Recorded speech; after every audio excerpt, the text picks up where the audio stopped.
Hello, 1 2 3 mic testing. Hello.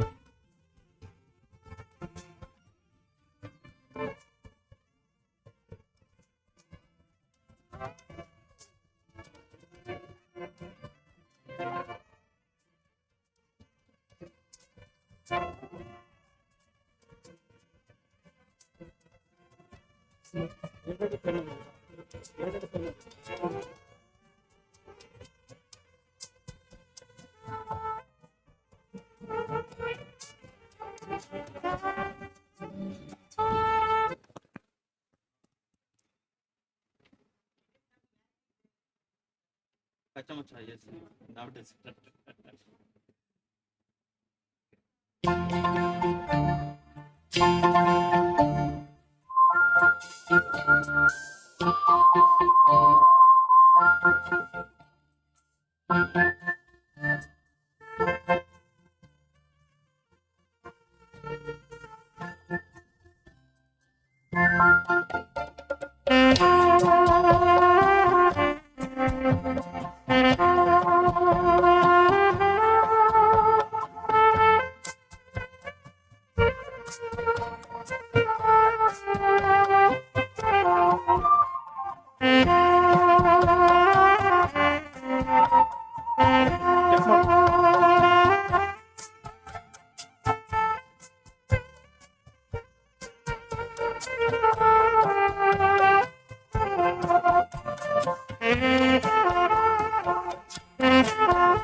Check, check, check, check, check, check, check, check, check, check, check, check, check, check.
Check, check. ಕೇಳಿಸ್ತದಲ್ಲ?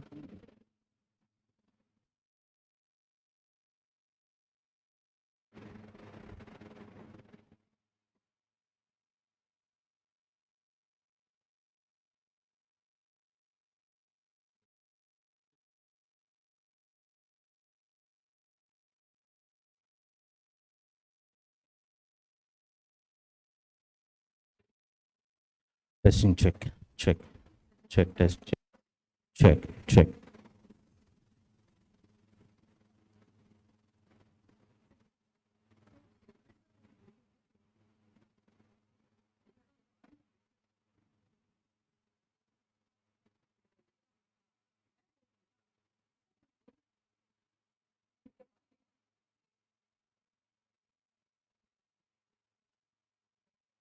Didi, come on.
Yes, ma'am.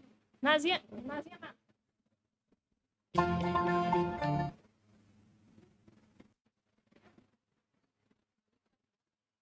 ಜೋರಾಗಿ ಮಾತಾಡ್ಬೇಕಂತೆ. ಮೈಕಲ್ಲ ಹಾಂ, ಇವರು ರೈತೇಶ್ pulse ಇದು ಹೀಗೆ ಇರುತ್ತಾ? We can. Good morning. You have to be still loud. Mic check.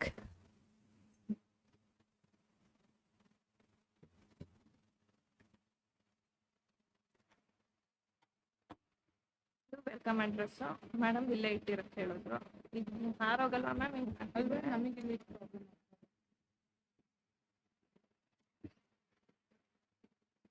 ನೀವು start ಮಾಡೋದಲ್ವಾ? ನಾನು ಎಲ್ಲಿಂದ ತಗೋಬೇಕು? ನೀವು ಹಿಂಗೆ ಏನಾದ್ರು ಮಾಡ್ತೀರಿ ನಾನು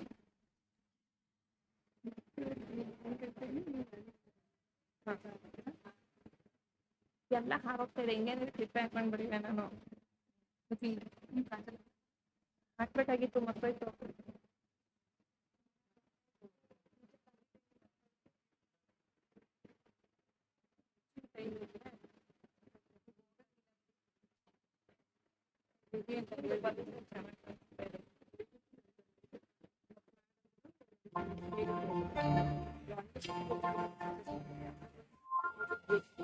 ಅದು ಪೀಸ್ ಅಂತ ಬೋರ್ಡ್ ಪೀಸ್ ಅದೆಲ್ಲ ಚೆನ್ನಾಗಿತ್ತು. 3 layers ಇದೇ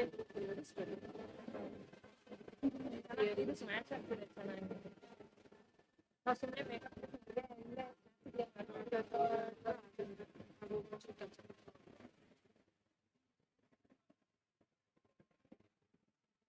ಇಂಟ್ರೊಡಕ್ಷನ್ ಆಫ್ ಫೆಸಿಲಿಟಿ ಕಮ್ಮಿ ಇದೆ. ಒಂಚೂರು ನಾವು ನೋಡ್ಕೊಳ್ಳೋಕ್ಕೆ ವೆಲ್ಕಮ್ ಆಗುತ್ತೆ. ECS ಬಗ್ಗೆ ಹೇಳ್ತಾರೆ, ಪ್ರೊಸೀಜರ್ಸ್ ಹೇಳ್ತಾರೆ.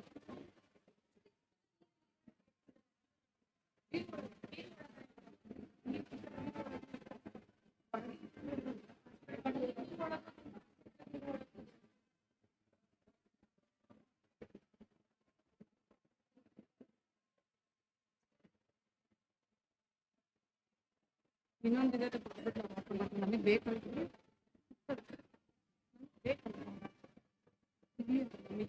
ಇಲ್ಲೇ ಇರ್ಲಿ ಬಿಡಿ, ಇಟ್ಕೊಂಡಿರೋಣ, ಇಲ್ಲೇ ಇಟ್ಕೊಂಡಿರೋಣ.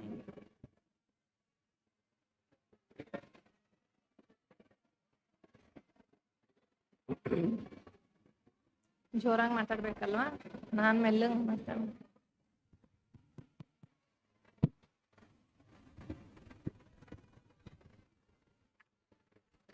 ಇಬ್ಬರು ಒಂದೇ ಮೈಕಲ್ ಮಾತಾಡ್ತಾರೆ. ನಾನು ಕೇಳಿದೆ ನಮಗೆ ಇಬ್ಬರಿಗೂ ಕಾಣಿಸೆ ಕೊಟ್ಟಿದ್ದೆ 20% ಬೇಡ ಬೇಡ ಬೇಡ ಅಂತ ಅದು ಇಟ್ಕೊಳ್ಳೋಕೆ ಹಿಂಸೆ ಆಗುತ್ತೆ. ಎರಡು ಈಗ ಕಾಣಿಸೆ ಕೇಳಿ ಕಾಣಿಸೋದು ನೀಟಾಗಿ ಮಾತಾಡಿದೆ. ನಿಮಗೆ ಎಷ್ಟು ಬೇಕು ಮುಂದಕ್ಕೆ ಕೂತ್ಕೊಳ್ಳಿ, ನೀವು ನೀಟಾಗಿ ಮಾತಾಡಿ. ಪೋಡಿಯಂ ಬೇಕು, ಪೋಡಿಯಂ ಎಷ್ಟು ಮಾತಾಡ್ತಾರೆ. ಸಿಂಗಲ್ ಇರಲಿ ಅಂತ ಹೇಳ್ತಿರೋದು.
Everyone, to welcome our dignitaries. Not audible.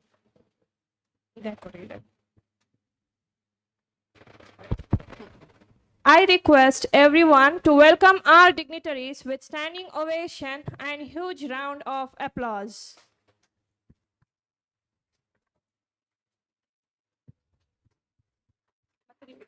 I request everyone to welcome our dignitaries with standing ovation and huge round of applause.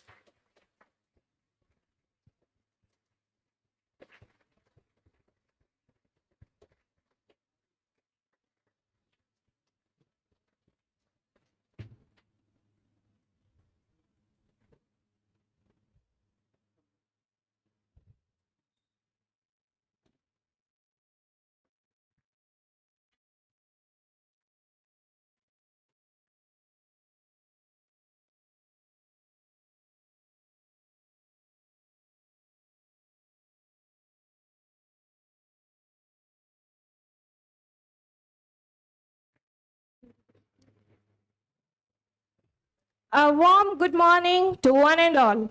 Respected dignitaries on and off the dais, distinguished guests, participants, my dear colleagues, press and media. I am Ms. Sridevi P.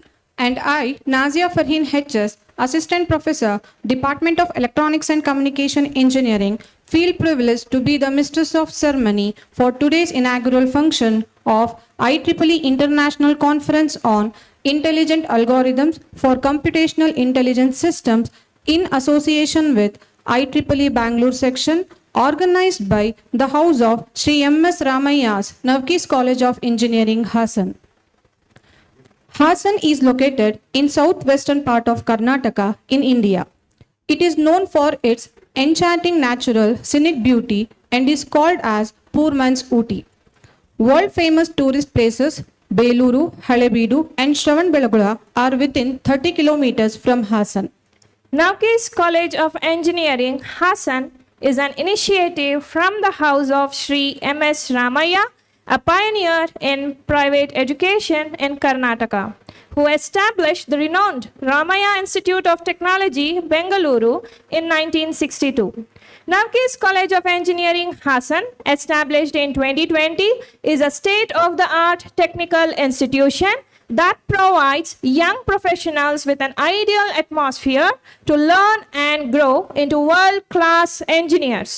The college is located in a peaceful, picturesque landscape, providing a good academic ambience supported by premium infrastructure and facilities necessary for imparting quality engineering education. The college is affiliated to Visvesvaraya Technological University, Belagavi. Seeking the blessings of Sri M.S. Ramaya, a great visionary, renowned industrialist, philanthropist, and educationalist, we shall begin today's function by invoking the Almighty to shower His blessing on each one of us.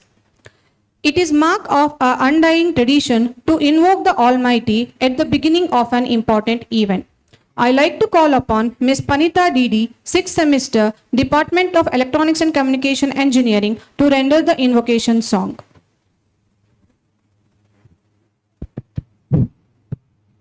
ಶಾರದೆ ದಯ ತೋರಿದೆ ನಿನ್ನ ಕರುಣೆಯ ಕಡಲಲ್ಲಿ ಮುತ್ತಾದೆ ನಾ ಮುತ್ತಾದೆ ಶಾರದೆ ದಯ ತೋರಿದೆ ನಿನ್ನ ಕರುಣೆಯ ಕಡಲಲ್ಲಿ ಮುತ್ತಾದೆ ನಾ ಮುತ್ತಾದೆ ಹಾಲ ಬೆಳಕಿನಲ್ಲಿ ಬಿಳಿಯ ಕಮಲದಲ್ಲಿ ಬಿಳಿಯ ವಸ್ತ್ರವನ್ನು ಧರಿಸಿ ಬಿಳಿಯ ಕುಸುಮಗಳ ಮಾಲೆ ಕೊರಳಲಿರೆ ಬೆಳ್ಳಿ ವೀಣೆಯನ್ನು ನುಡಿಸಿ ನಿನ್ನ ಕಂಗಳ ಬೆಳಕನು ನನ್ನ ಕಂಗಳಲ್ಲಿ ತುಂಬಿದೆ ನಿನ್ನ ಕಂಗಳ ಬೆಳಕನು ನನ್ನ ಕಂಗಳಲ್ಲಿ ತುಂಬಿದೆ ಏಳು ಮಗುವೆ ಮೇಲೇಳು ಎನ್ನುತ್ತ ಬಸಬಾಳ ತಂದೆಯಮ್ಮ ಶಾರದೆ ದಯ ತೋರಿದೆ ನಿನ್ನ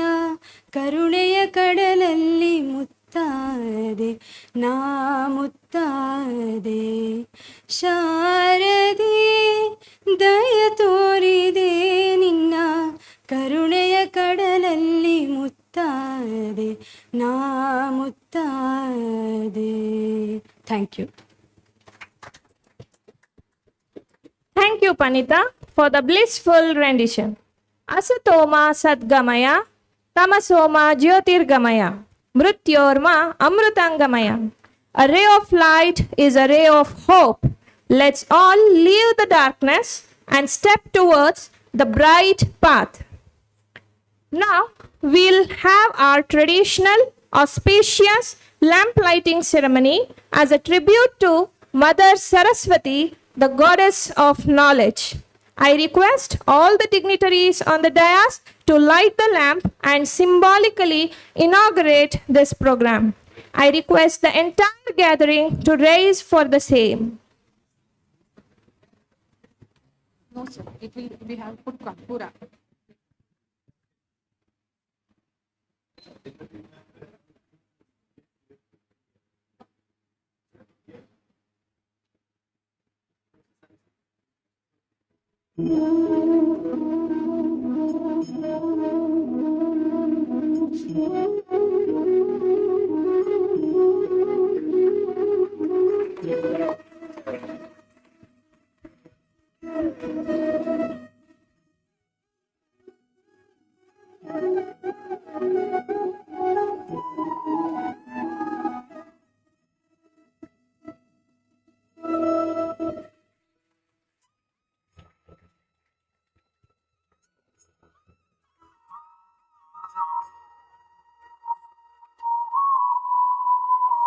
Thank you all. I request all the dignitaries to occupy respective seats.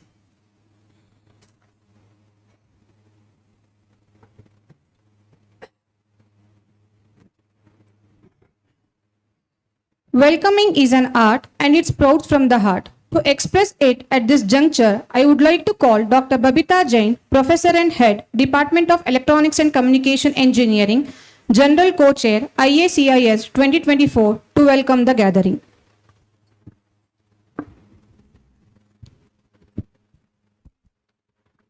On behalf of Navkis College of Engineering and the organizing committee of IEEE 2024, I would like to express my sincere gratitude and welcome you all to the inaugural ceremony of the maiden conference of the series IEEE International Conference on Intelligent Algorithms for Computationally Intelligent Systems, organized by Navkis College of Engineering, Hassan, in association with IEEE Bengaluru section. An expert of geographic information systems with specialization in data science, artificial intelligence, and machine learning, a perfect fit for the Conference on Intelligent Algorithms for Computationally Intelligent Systems, I am extremely delighted to welcome our chief guest, Dr. Samsung Lim, Associate Professor, School of Civil Engineering and Environmental Engineering, University of New South Wales, Sydney, Australia. Welcome, sir. A pioneer in the field of virtual learning, video learning, machine learning, and allied intelligence areas, a thorough academician who, after rendering his services to NIT Surathkal, was instrumental in the setup of various labs and shaped the vision of the CSE department as one of the founder faculties of IIT Hyderabad, I am honored to welcome our guest of honor, Dr. C. Krishnamohan, sir, Professor, Department of CSE, IIT Hyderabad. Welcome, sir.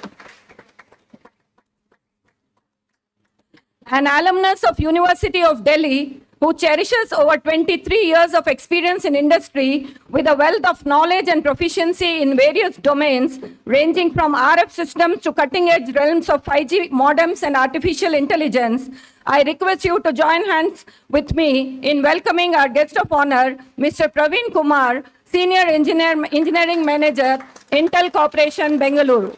Welcome, sir. An eminent educationist and an able administrator of our own Mysuru region of Karnataka, whose dedication to teaching is matched by his commitment to research and evidenced by his numerous publications in internationally recognized journals, the guiding light of our governing council, I welcome our guest of honor, Dr. G.L. Ishwar Prasad, sir, a distinguished professor in the field of civil engineering and MIT Mangaluru, for gracing the occasion. Welcome, sir. A firm believer that core values of service, quality, innovation, and harmony form the foundation for Navkis College of Engineering, that today's students are tomorrow's leaders, and therefore he ensures that no stone is left unturned when it comes to equipping, exposing, enabling, empowering, and enlightening our students. The visionary, humanitarian, and humble educationist, I feel honored to welcome our chairman, sir, Mr. M.R. Anandram, sir, Honorable Chairman, Navkis Group of Institution, to grace the occasion of our inaugural ceremony. Welcome, sir. A technocrat who makes it a practice to keep abreast with the latest technological innovations and startups and fosters a culture of innovation and learning, I deem it a privilege to welcome in absentia the very energetic Mr. M.A. Navkoti Ram, sir, Vice Chairman, Navkis Group of Institution. He is not available right now with us. The leader who actively scans the horizon for emerging technologies to stay ahead of the curve, handholds and guides us through all the thick and thin, the very patient and enthusiastic administrator, I feel immensely happy to welcome Shri Vishwanath Kumar, sir, Chief Executive Officer, Navkis Group of Institutions, to the function. Welcome, sir. Great leaders are almost always great amplifiers who can simply, through argument, debate, and doubt, offer a solution who everybody can understand. We are fortunate to be led by one such leader. I'd like to take this opportunity to welcome Dr. M. Venugopala Rao, sir, the dynamic principal of Navkis College of Engineering and General Chair of IEEE 2024. I take this privilege to welcome Dr. Wilfred Jazz, sir, our advisor for IEEE 2024. The person instrumental behind the very start of IEEE 2024, who has put in all his best efforts from A to Z for the conference, who believes in saying, work hard in silence, let your success be your noise. I am delighted to welcome Dr. Deepak H.A., Associate Professor, Department of ECE, the Organizing Chair of IACIS 2024. Alone we can go fast, but together we can go far. The person who believes in inclusivity and performs to the best of his abilities in whatever task is assigned, I welcome Dr. Ravikiran H.K., Associate Professor, Department of ECE and Organizing Co-Chair of IACIS 2024.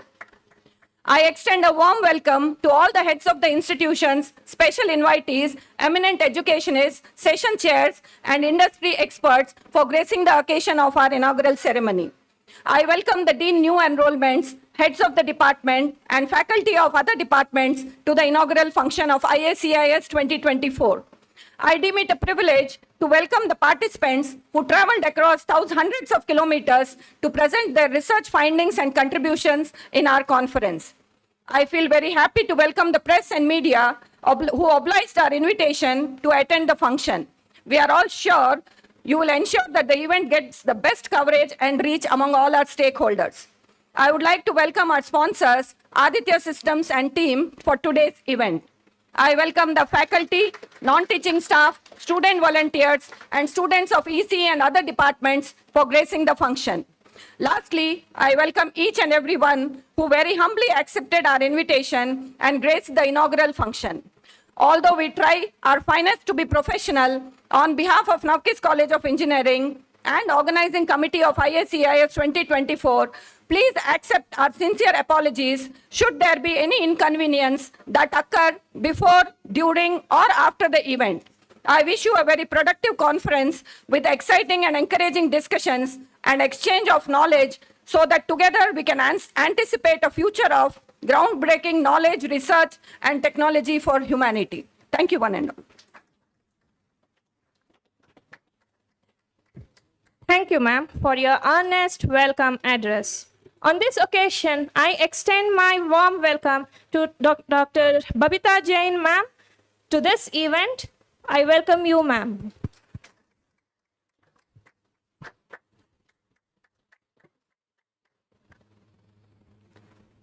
Henry Ford says, coming together is a beginning, keeping together is progress, working together is success. It was indeed this mantra of working together that has brought us where we are today. It gives me an immense pleasure to invite Dr. Deepak H.A., Associate Professor, Department of ECE, Organizing Chair, IACIS 2024, to take us through the journey of IACIS 2024.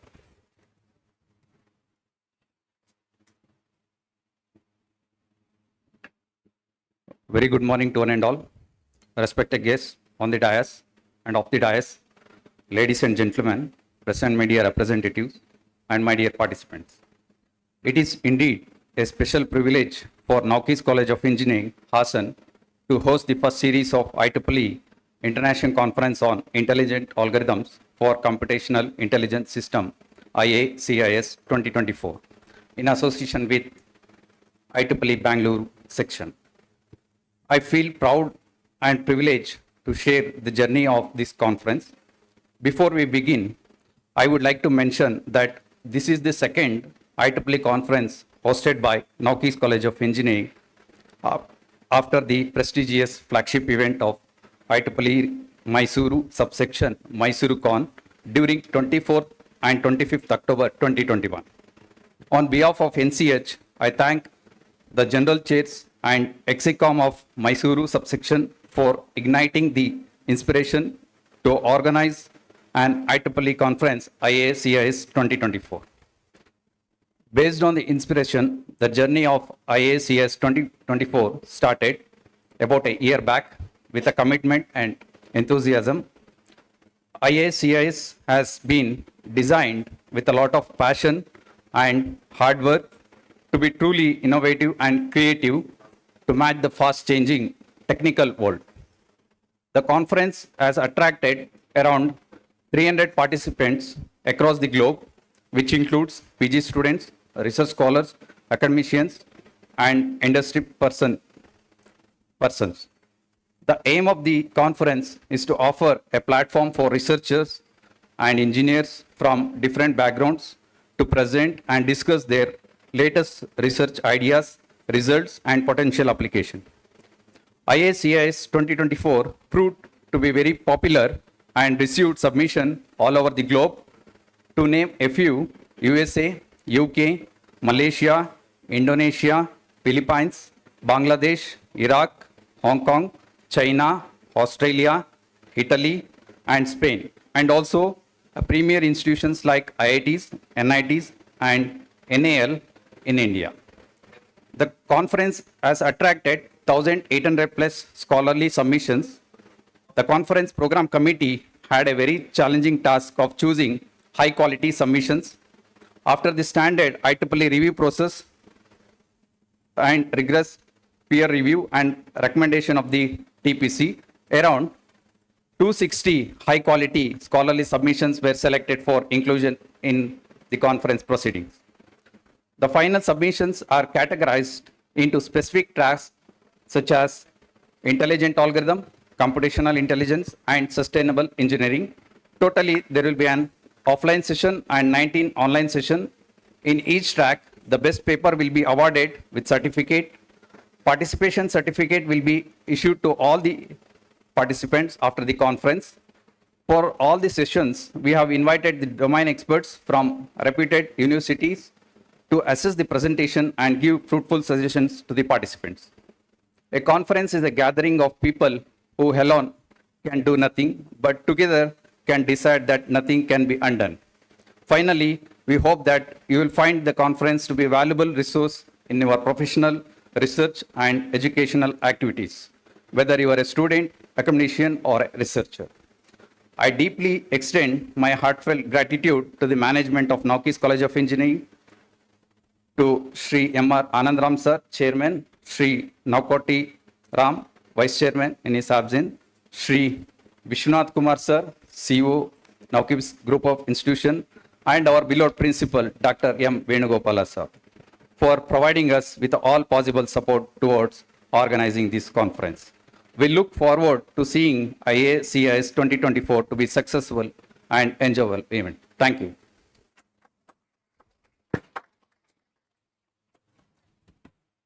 Thank you, sir, for providing glimpse of IACIS 2024. Education in today's world is not just teaching and learning within the four walls of a classroom.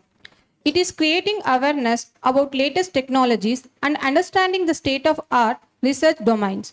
In this direction, we always look forward to organizing such IEEE conference in our institution. May I request distinguished dignitaries on the dais to release the proceedings of today's conference to the gathering.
Thank you all. I request all the dignitaries to occupy their seats. Nothing great will be achieved without great men, and men are only great if they are determined to do so. It is the matter of pride to have Dr. Samsung Lim, University of New South Wales, Australia, as our chief guest. Dr. Samsung Lim is a distinguished academic and researcher based at the University of New South Wales, Australia. He is recognized for his expertise in the field of geospatial engineering, particularly in satellite positioning and navigation systems, geospatial information science, and the integration of geospatial technologies. Dr. Lim completed his PhD in satellite navigation at the University of New South Wales, where he later joined as a faculty member. Over the years, he has contributed significantly to the advancement of geospatial technologies and their applications in various sectors, including environmental monitoring, transportation, and urban planning. His research interests focus on the development of innovative solutions for real-time positioning, navigation, and the use of geospatial data for decision-making processes. As an ardent researcher, he has authored over 300 papers in top-tier journals and international conferences. In addition to his several collaborative research projects, Dr. Lim is known for his dedication to mentoring students and young researchers. He has supervised many postgraduate students and is committed to fostering the next generation of geospatial engineers. Dr. Lim's contributions to the field have been recognized through various awards and honors, solidifying his reputation as a leader in geospatial engineering and a key figure in the academic community at UNSW and beyond. Now, I request our chief guest, Dr. Samsung sir, to deliver inaugural address to the gathering.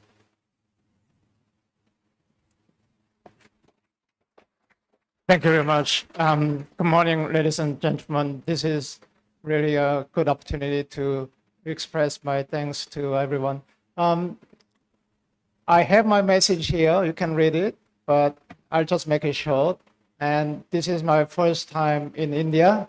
And I arrived here in Delhi last Saturday, and I wasn't living in Indian time. I was still in Sydney time for a couple of days, and I missed all kinds of fun activities. But today, I think this is the highlight.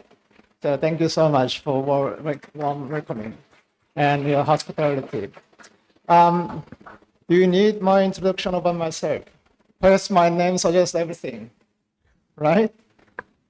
Yes, so I'd like to talk more about my research in the in half an hour later.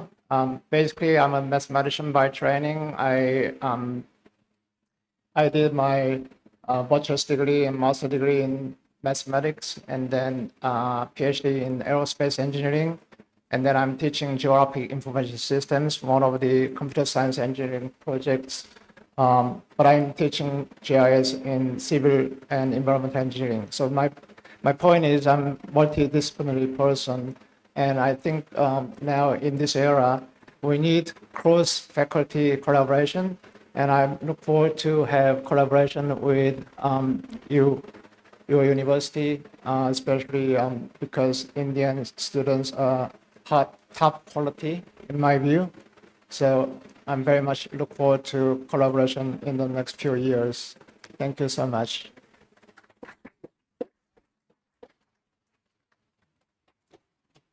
Thank you for your excellent address, sir.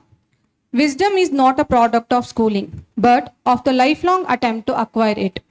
We are fortunate to have distinguished researcher Dr. Krishna Mohan Chalavadi, IIT Hyderabad, India, as today's guest of honor. Dr. C. Krishna Mohan is currently a professor in the Department of Computer Science and Engineering at the Indian Institute of Technology, Hyderabad, India.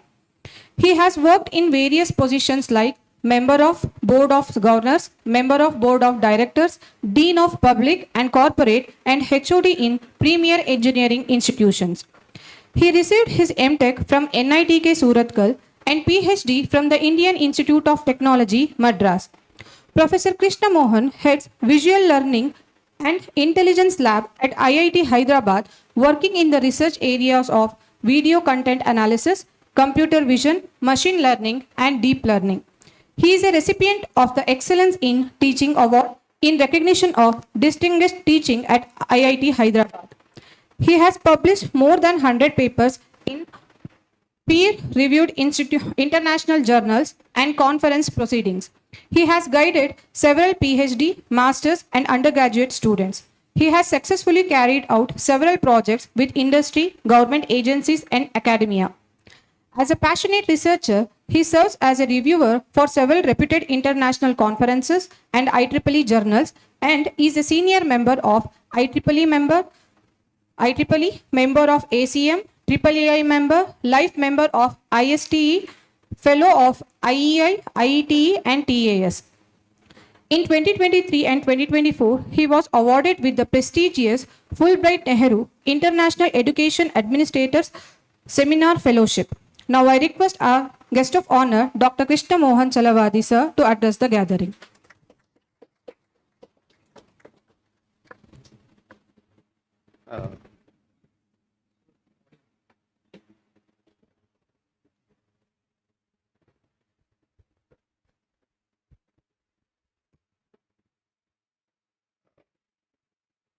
Dignitaries on the dais and off the dais, faculty of institute and students. So good morning, everybody. So at the outset, I would like to thank the management of this, group of institutions, MS Ramaya group of institutions, and that to Shri,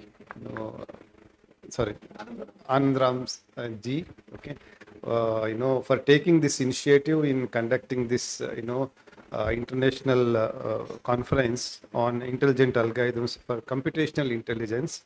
So today, like, this is the very important topic, people have been discussing. I'm happy that this institution has taken the initiative in conducting, this kind of conference.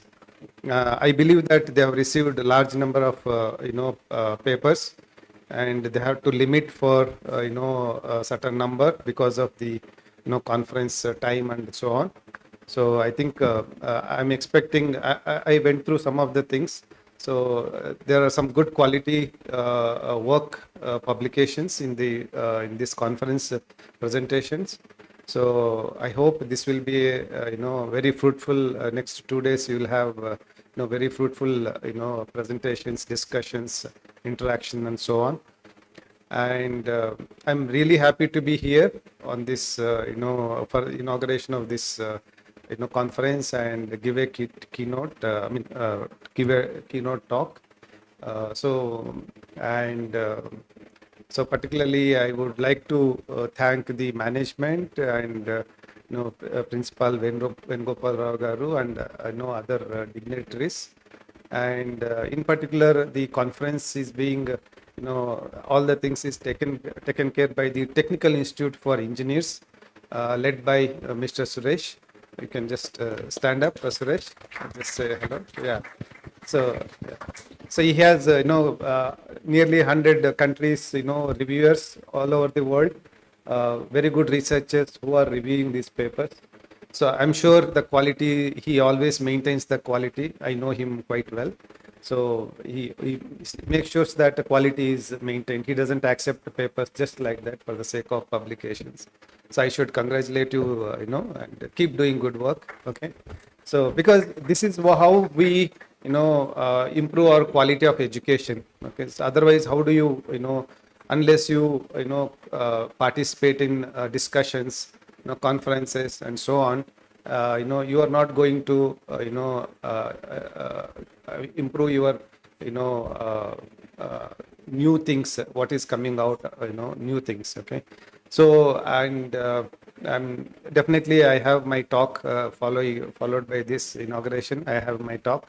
So I'll talk more technical things there, and I wish all the very best for this conference, and I'm sure to have a great success for this. Thank you so much. Thank you for your inspiring words, sir. Moving ahead with today's agenda, we are honored by the presence of distinguished guest of honor, Mr. Praveen Kumar, sir, Engineering Manager, Intel Corporation, Bengaluru.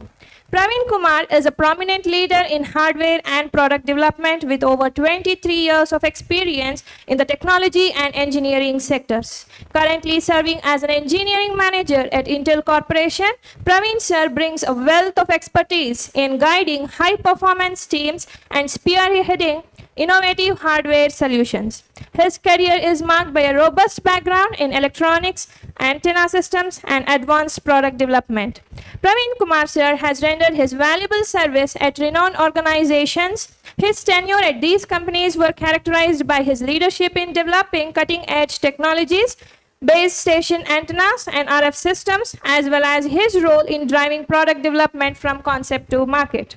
During his foundational years at ISRO, he was instrumental in designing advanced antennas and passive devices for spacecraft and ground stations, including the development of microstrip array antennas and high-efficient dielectric antennas. Throughout his career, Sir has demonstrated exceptional skills in team building and management, customer engagement, and advanced hardware design and development. He has 3 granted patents, 6 filed patents, and 21 technical papers to his credit. His leadership style emphasizes innovation, collaboration, and a deep commitment to technological excellence, making him a respected figure in the engineering and technology community. Now I request Mr. Praveen Kumar sir to speak a few words.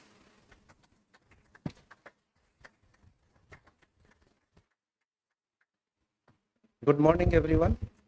As Professor Samsung and Professor Krishna Mohan said, this is very right time and the topic, intelligent algorithm for computational intelligent systems. You can see that semiconductor industry and intelligent algorithms that goes towards artificial intelligence are very closely linked. And you can see in last few years, every country's focus is moving towards semiconductor industry and intelligent algorithms. So this is so I would like to thank college management for arranging this conference. And I was going through this booklet. So I could see a lot of papers with the high quality, and I could read quickly a few of the topics. They are very well written and very good topics. So I hope that every one of you will learn something out of this conference, and all the best for the conference. Thank you.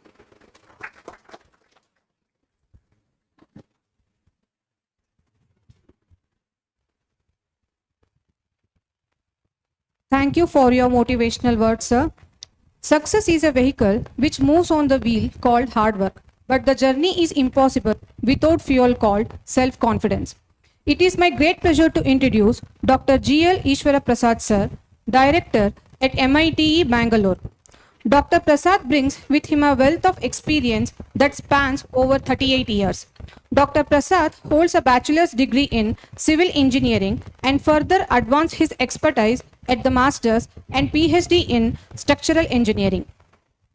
His research interests lie primarily in natural fiber reinforced polymer composites, structural applications, and concrete technology, areas in which he has made a significant contribution in addition to his research. Dr. Prasad has been instrumental in educating and guiding students across a wide range of subjects, including structural analysis, design of RCC and steel structures, concrete technology, and earthquake-resistant design of buildings.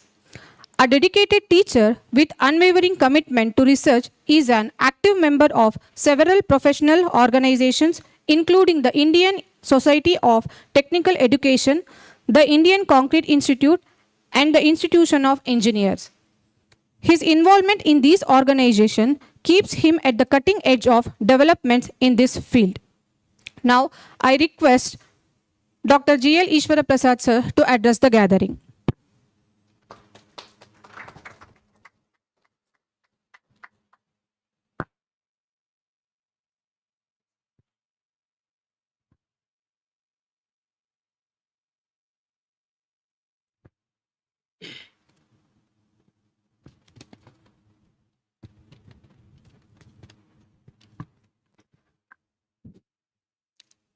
Respected dignitaries on the dais, off the dais,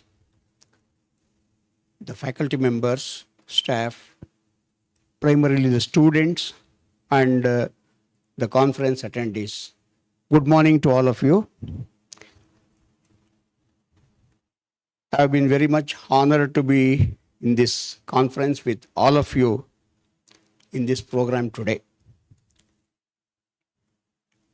Dear friends, conducting a conference is a milestone.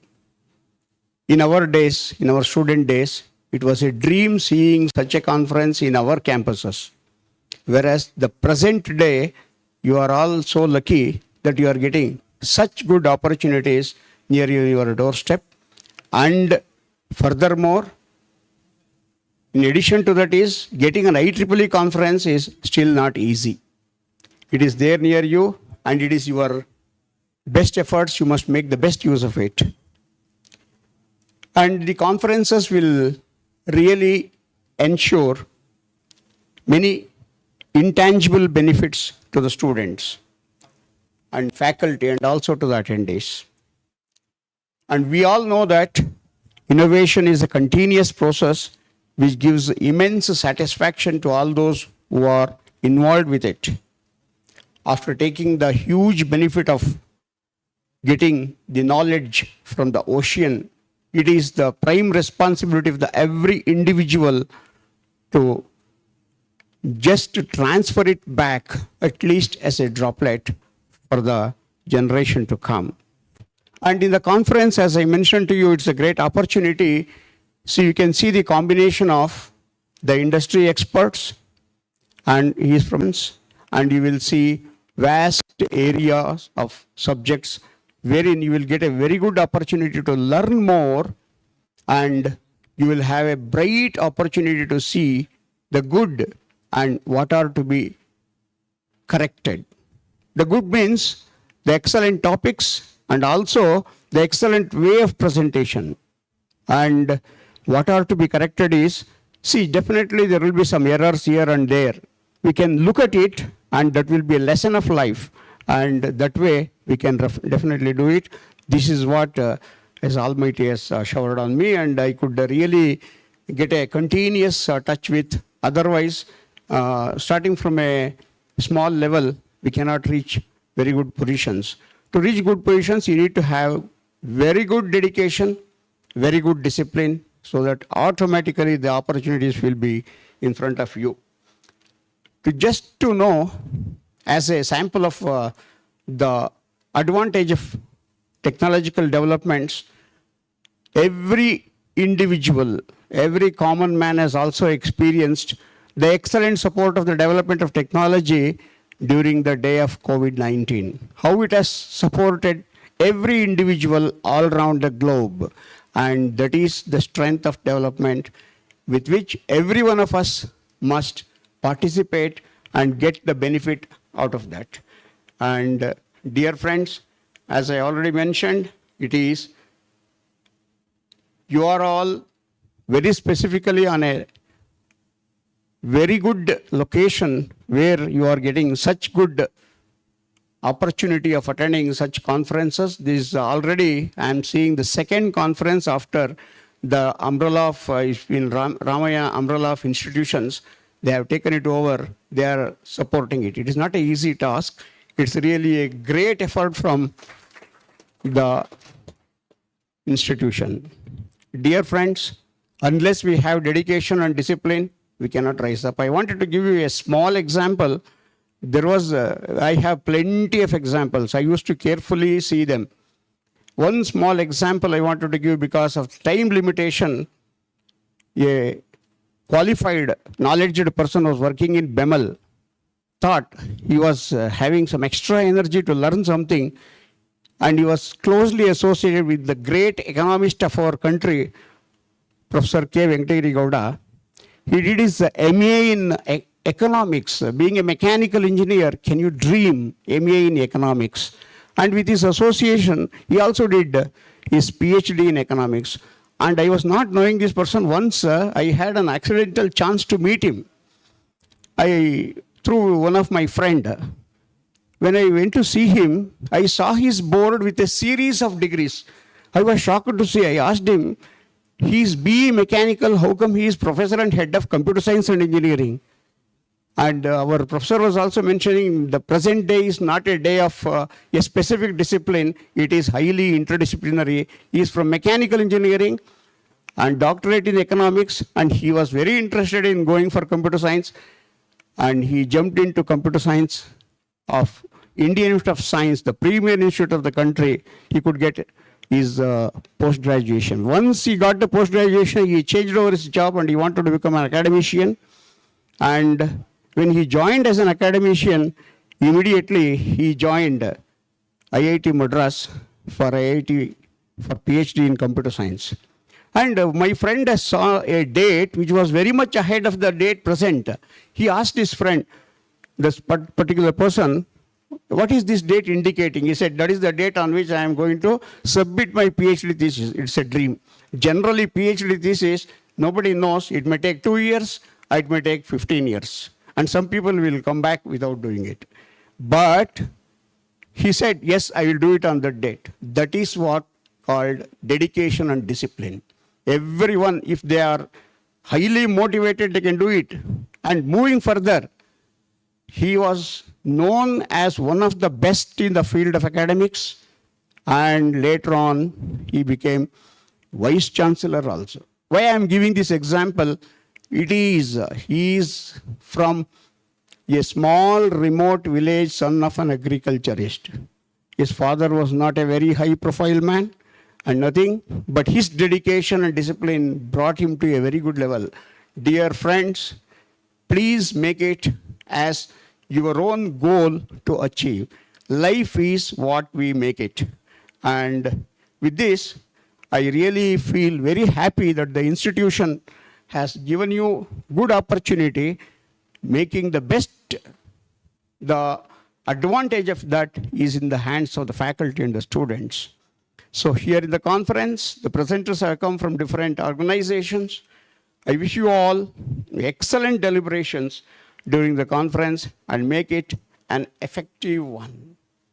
I thank the organizers and also the management of the institution and the authorities of the institution for having provided me an opportunity to join here with all of you. I wish you all an excellent discussion during the conference. Thank you all. Thank you once again.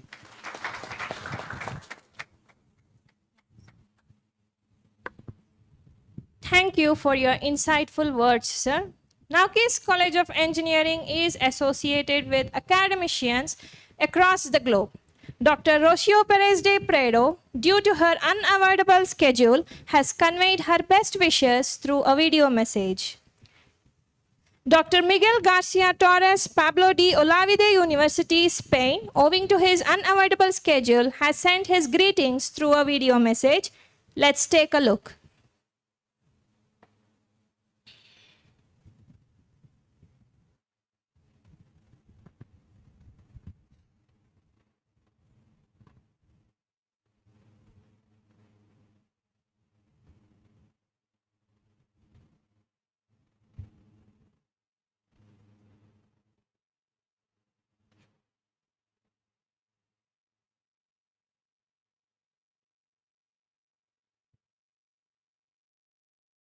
Hello everyone, good morning everyone. My name is Rocio Pérez de Prado and I'm Associate Professor at the Telecommunication Engineering Department in the University of Jaén in Spain, and also hold the chair of Digital Transformation in my university together with the international company Evolutio. So I'm really honored to have been invited as guest and also speaker in this prestigious conference. Unfortunately, due to unforeseen circumstances, I'm unable to join in personally. However, I'm grateful to have the opportunity to share my thoughts and insights through this video message. So firstly, I would like to congratulate Navkis College of Engineering Hassan for organizing this wonderful conference in the current research theme. The IEEE International Conference on Intelligent Algorithms for Computational intelligent systems will be indeed a great opportunity for researchers, for students, for industrialists in evolutionary challenges fields to change the ideas, the thoughts, the findings for technological evolution. You know that the field of computational intelligence is very, very rapidly evolving, and intelligent algorithms are indeed at the very heart of this transformation.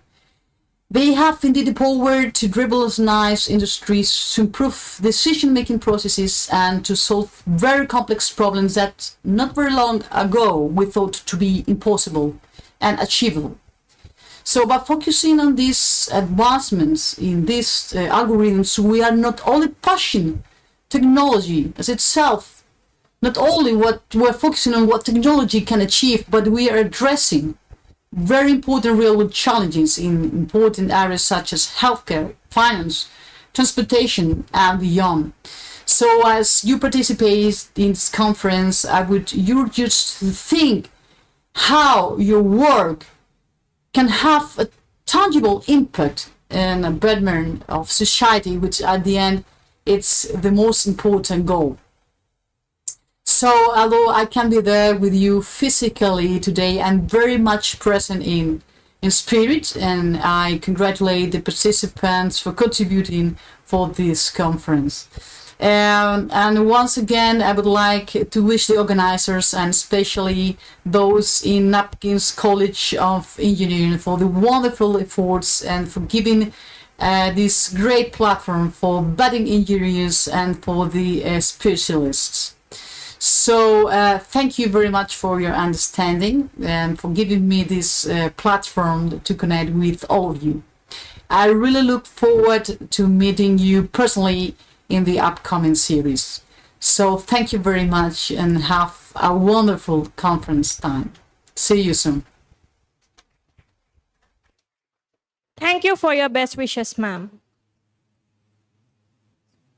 Dr. Miguel Garcia Torres, Pablo de Olavide University, Spain, owing to his unavoidable schedule, has sent his greetings through a video message. No IEEE International Conference on Intelligent Algorithms for Computational Intelligent Systems, scheduled to be held on the 23rd and 24th of August 2024, organized by Navkis College of Engineering, Hassan. This conference represents a significant convergence of mind from various disciplines, all united by a common goal: to explore and advance the state of computational intelligence through intelligent algorithms. The theme of this conference, emphasizing practical application over theoretical explorations, is particularly relevant in today's rapidly evolving corporate landscape. As we move forward in a world increasingly driven by data and automation, the insights and innovation shared at IACIS will be critical in shaping the future of industry, academia, and society at large. I would like to extend my sincere appreciation to the organizers at Navkis College of Engineering for their dedication and vision in bringing together such a diverse and distinguished group of researchers, practitioners, and thought leaders. The meticulous planning and effort that have gone into organizing this event are evident, and I'm confident that discussions and collaboration that will emerge from this conference will contribute significantly to the field of computational intelligence. As we embark on this two-day journey of exploration and discovery, I encourage all participants to fully immerse themselves in the rich tapestry of knowledge that will be woven through the presentations, workshops, and panel discussions. Let us use this opportunity to challenge our assumptions, broaden our horizons, and forge new collaboration that will push the boundaries of what is possible in computational intelligence. In conclusions, I wish you all a productive and inspiring conference. May the insight gain and connection made during IACIS 2024 serve as a catalyst for future innovation and advancement in our field. Thank you for your best regards, sir. Honor the past, embrace the present, and appreciate the future. It's through gratitude that we recognize the value of our journey. As a mark of respect, we would like to felicitate our today's dignitaries for their relentless service. I would like to request our Chairman Sir, CEO Sir, and Principal Sir to felicitate our today's chief guest, Dr. Samsung Lin, University of New South Wales, Australia. I request everyone to give a huge round of applause.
We would now like to acknowledge and honor Dr. Krishna Mohan Chalavadi, IIT Hyderabad, India.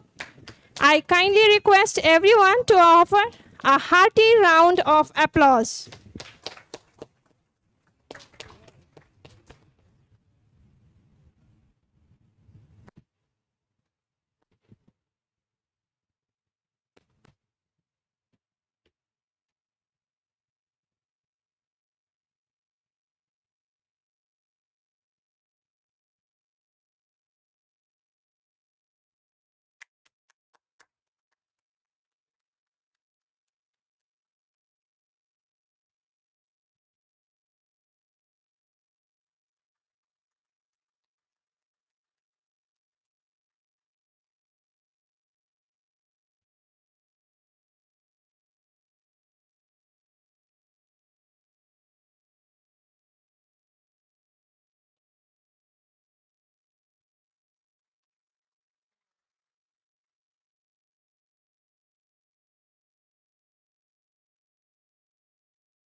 Now we would like to felicitate Mr. Praveen Kumar, Engineering Manager, Intel Corporation, Bengaluru. I invite everyone to give a warm and enthusiastic round of applause.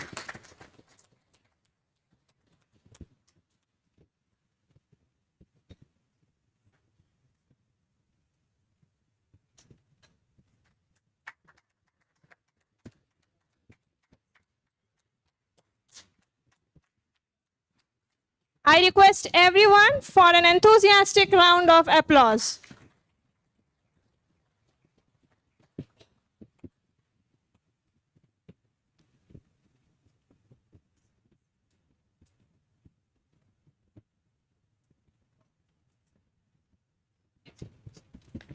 Now, we would like to felicitate Dr. Ishwar Prasad, Director, MITE Mangalore. I request everyone to give a huge round of applause.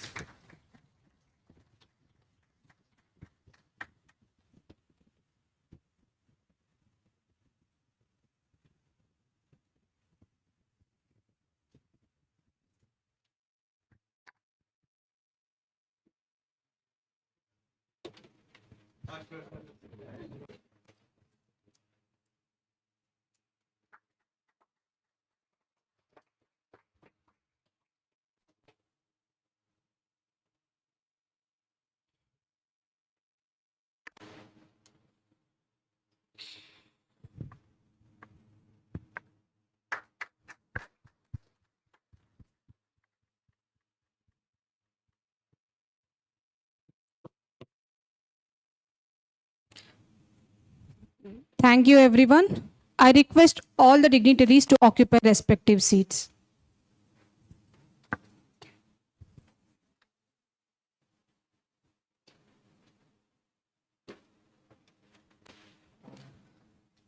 The inspiration and philosophy of Dr. M.S. Ramaiah has been the guiding light of his son, Sri M.R. Anandram sir, who is the chairman of YERT. NCE Hassan has been established under his leadership as a world-class technical institution which ensure that its graduate engineers are agile and well equipped to be able to adapt to the dynamic professional environment. Navkis College of Engineering is a part of the Navkis Group of Institution, a trustworthy provider in quality education across Karnataka. Established in 2000 with Navkis Education Center in Bangalore, Navkis Group today has grown into 9 different centers of excellence ranging from preschoolers to engineering professionals across its schools and colleges in Karnataka. My heartfelt thanks to Mr. Anandram sir for making this event happen. Difficult roads lead to meaningful destination. This conference is a special event for all of us. The team success is due to the inspiring leaders. Now, it's time to distribute certificates of appreciation. In appreciation of their invaluable support and guidance extended in shaping the success of IACIS 2024, I sincerely request our beloved principal, Dr. M. Venugopala Rao sir, to present certificate of appreciation to our Governing Council Chairman, Mr. Anand Ram sir.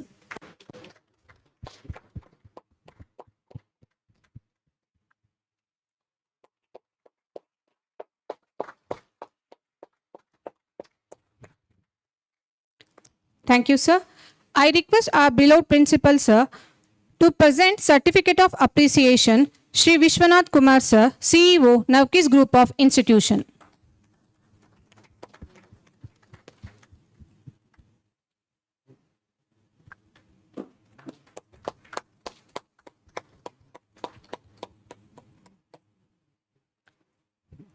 Thank you, sir.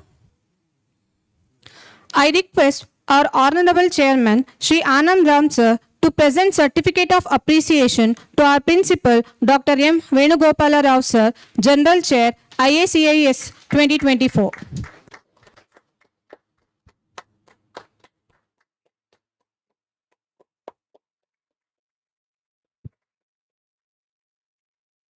Thank you, sir. I request Mr. Anand Ram sir to present certificate of appreciation to Aditya System, co-sponsor of IACIS 2024. On behalf of Aditya System, I request Dr. Deepak H.A., Associate Professor, Department of ECE, to receive the certificate.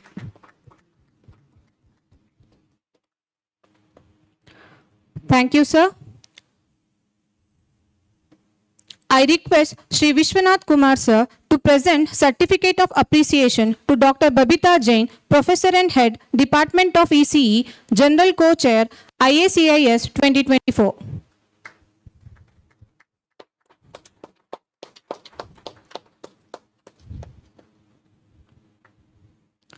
Thank you, sir. Now I request Dr. Samsung Lim to present certificate of appreciation to Dr. Deepak H.A., Associate Professor, Department of ECE, Organizing Chair, IACIS 2024.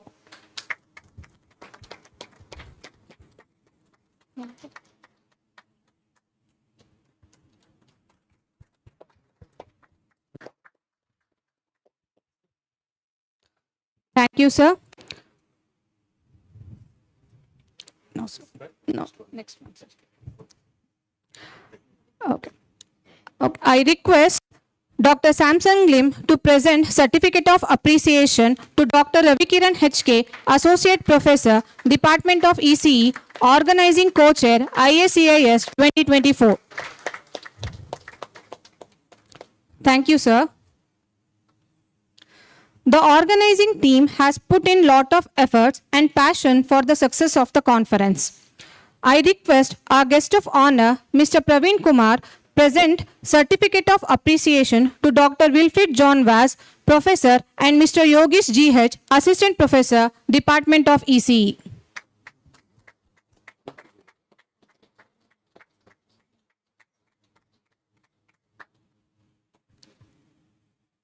I request Mr. Yogi sir to come on the dais.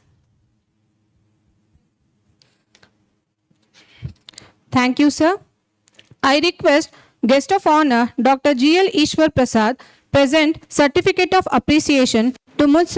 Shruti K.M. and Siddhika Sabahat Anjum, Assistant Professor, Department of ECE.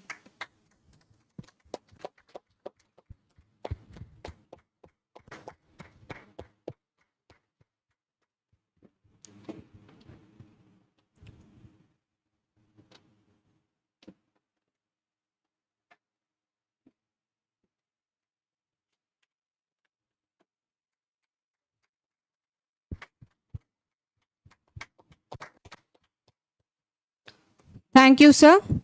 I request our today's chief guest, Dr. Samsung, present certificate of appreciation to Ms. Asha J. and Ms. Megha HD, Assistant Professor, Department of ECE.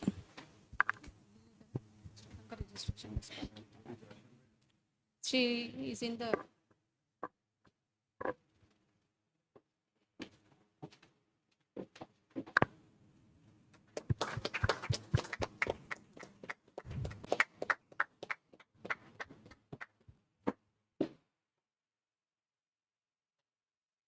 two more, sir. Vishwanath sir and chairman sir.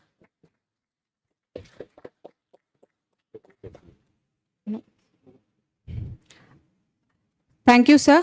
I request our CEO, sir, Shri Vishwanath, sir, present certificate of appreciation to Ms. Sridevi and Ms. Nisha A.G., Assistant Professor, Department of ECE.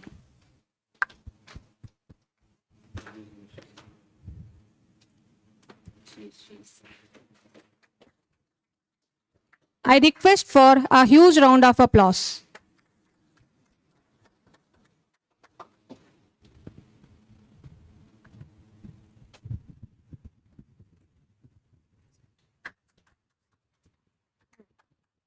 Thank you, sir. I request our Honorable Chairman, sir, Mr. M.R. Anandram, sir, to present Certificate of Appreciation to Ms. Nazia Farheen, Assistant Professor, Department of ECE.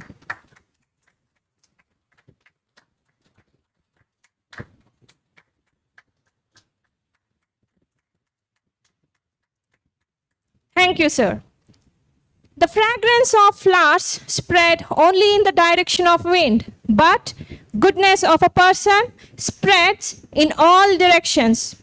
Navkis College of Engineering operates under the able guidance of Dr. M. Venugopala Rao, Principal of our college. Now, I request Dr. M. Venugopala Rao, sir, to deliver Presidential Address.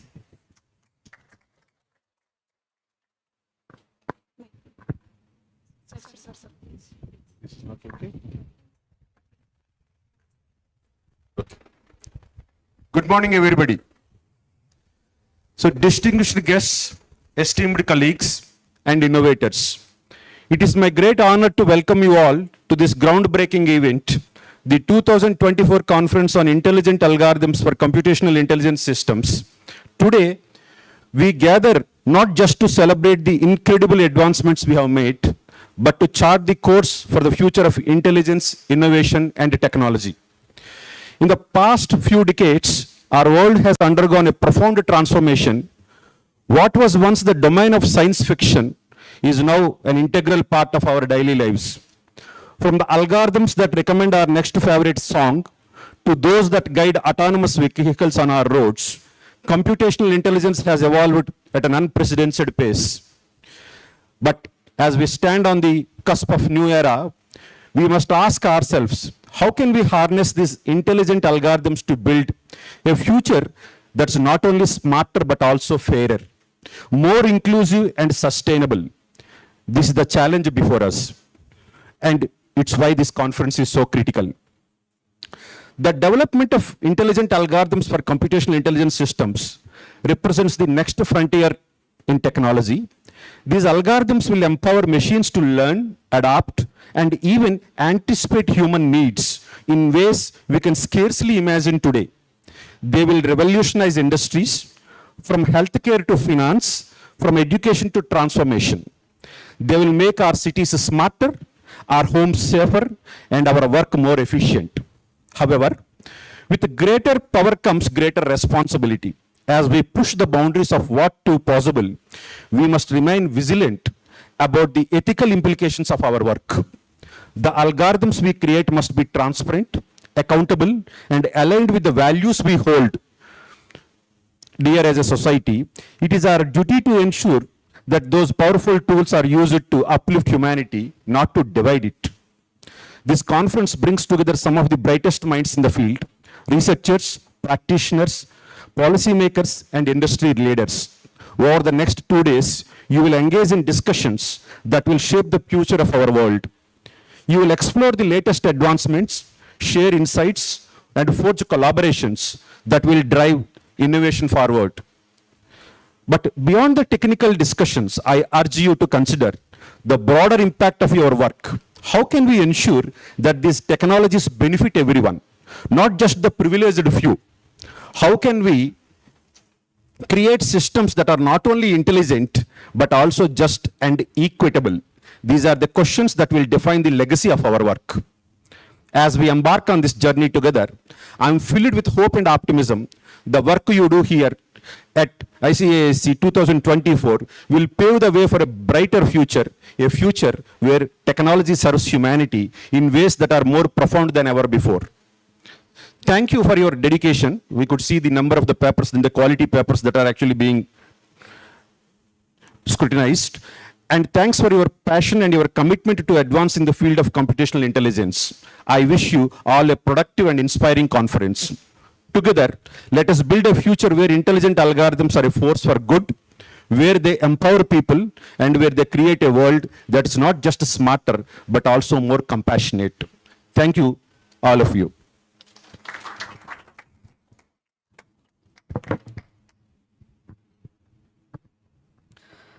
Thank you, sir, for your words of wisdom. The end of a story is the beginning for many others. Let's mark the end of formal function with appreciation and gratitude to all those who made this event happen. I now request Dr. Ravikiran HK, Associate Professor, Department of Electronics and Communication Engineering, to propose vote of thanks.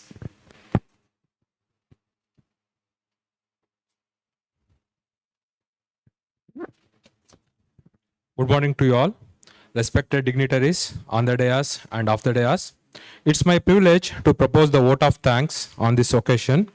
I would like to express my heartfelt gratitude to our chief guest, Dr. Samsung Lim, University of New South Wales, Australia, for delivering the inaugural address and sharing his valuable insights with us.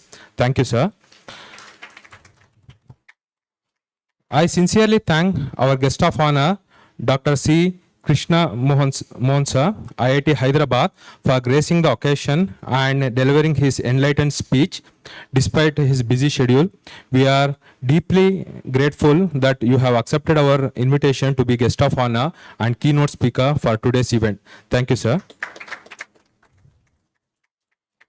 I also extend my thanks to our guest of honor, Shri Praveen Kumar, Engineering Manager, Intel Corporation, Bangalore, for accepting our invitation to be the keynote speaker for the today's event. Thank you, sir.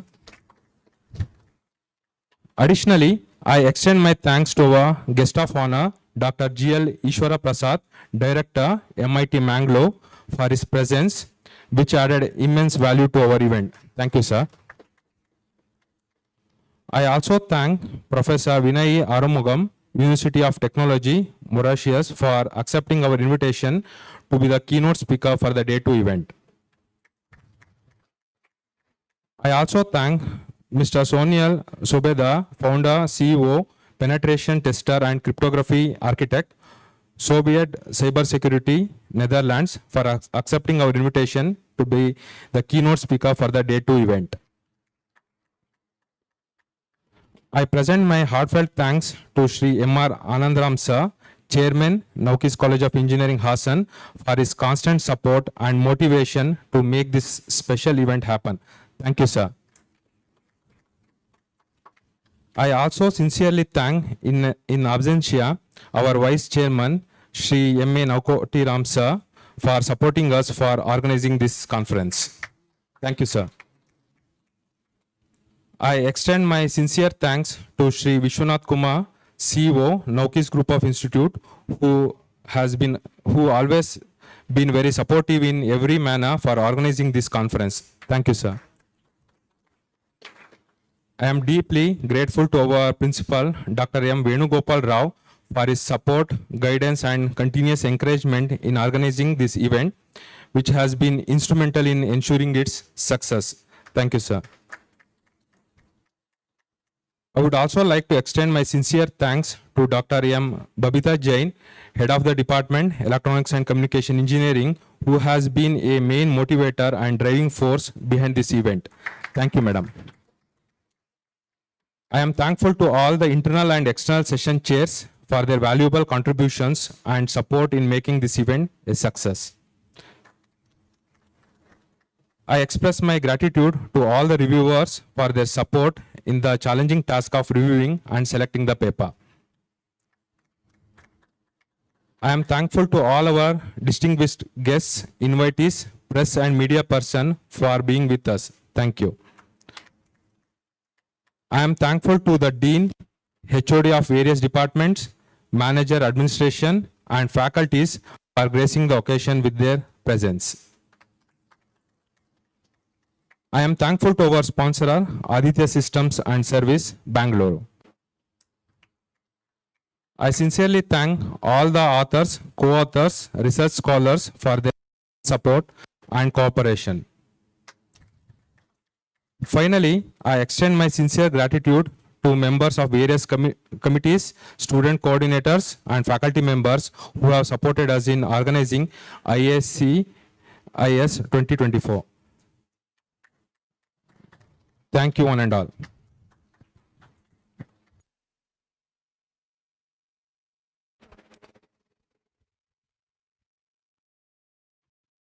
Thank you, sir. As the Sanskrit verse says, Janani Janma Bhumischa Svargadapi Garyasi, which means mother and motherland are superior to heaven. Now, I request everyone to stand up for our Nadagite, which embodies the spirit of Karnataka, emphasizing its cultural heritage, unity, and pride.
We will now proceed with the group photograph.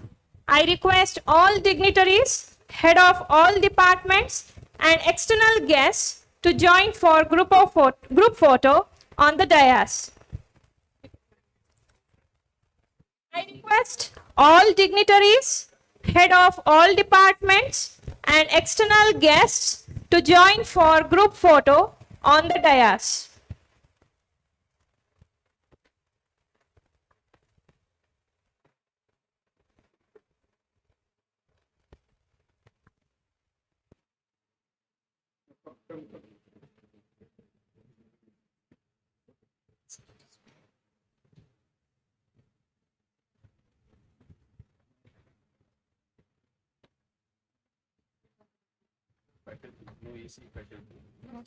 Next. Sir, please.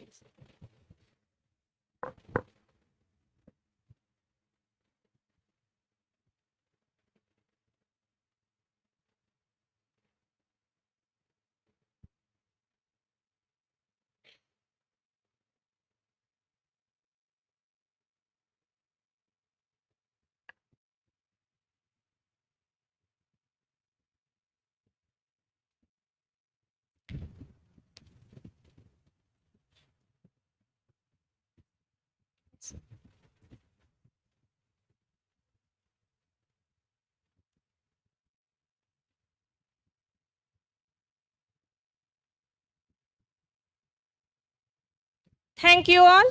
Now, I request all dignitaries, organizing committee, and participants to join for group photo on the dais.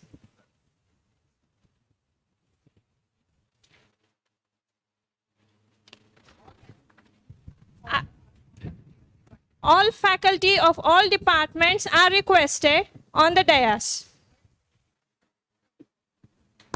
I request all the faculties of NCE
Thank you, everyone.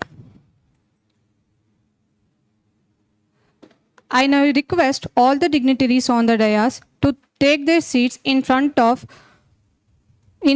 listen to the keynote address by Dr. Samsung Lim on the topic an early warning system for epidemics using artificial intelligence and geospatial information systems.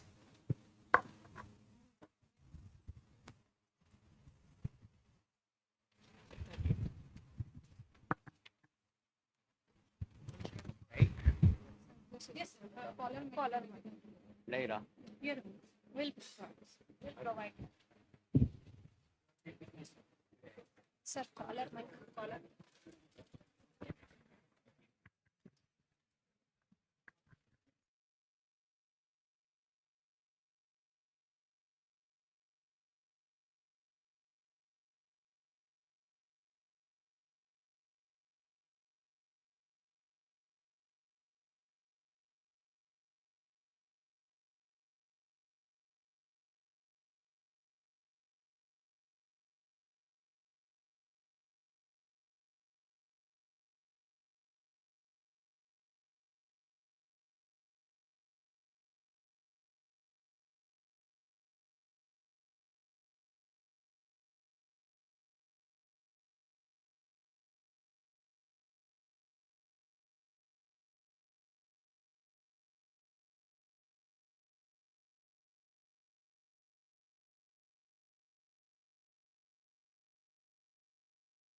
Okay, test. Oh, good.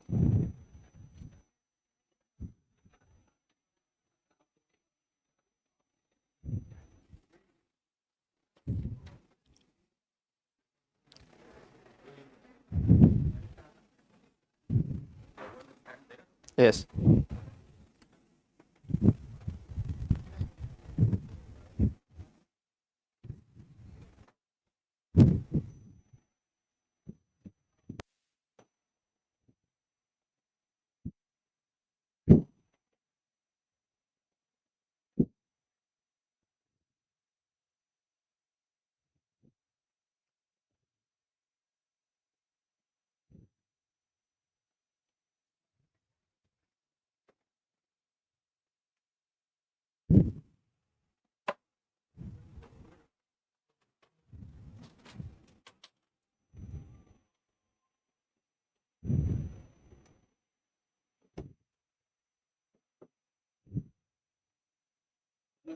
Yes.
That okay?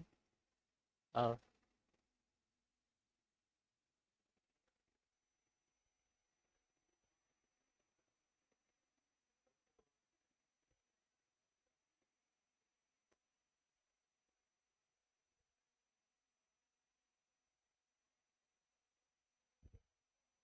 uh,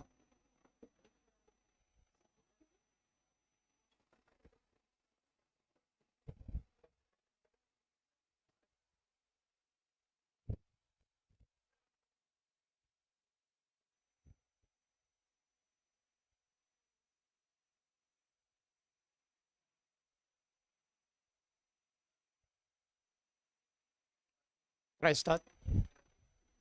Uh, is it clear? Is my voice clear?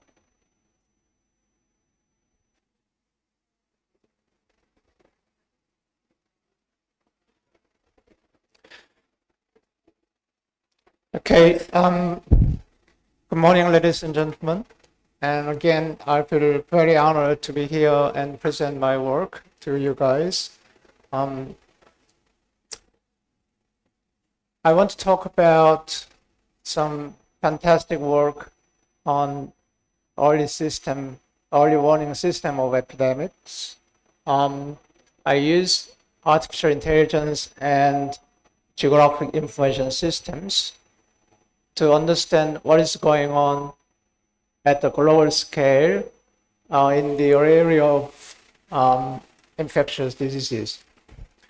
This is collaboration between Professor Raina McIntyre and myself. We call this system an Happy Watch. An Happy Watch has been developed since 2016.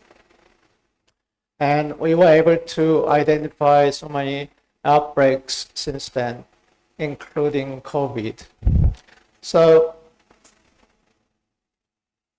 COVID, perhaps we had enough by now, but COVID is not finished yet, even today.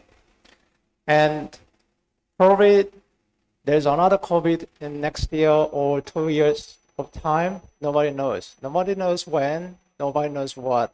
But the real problem is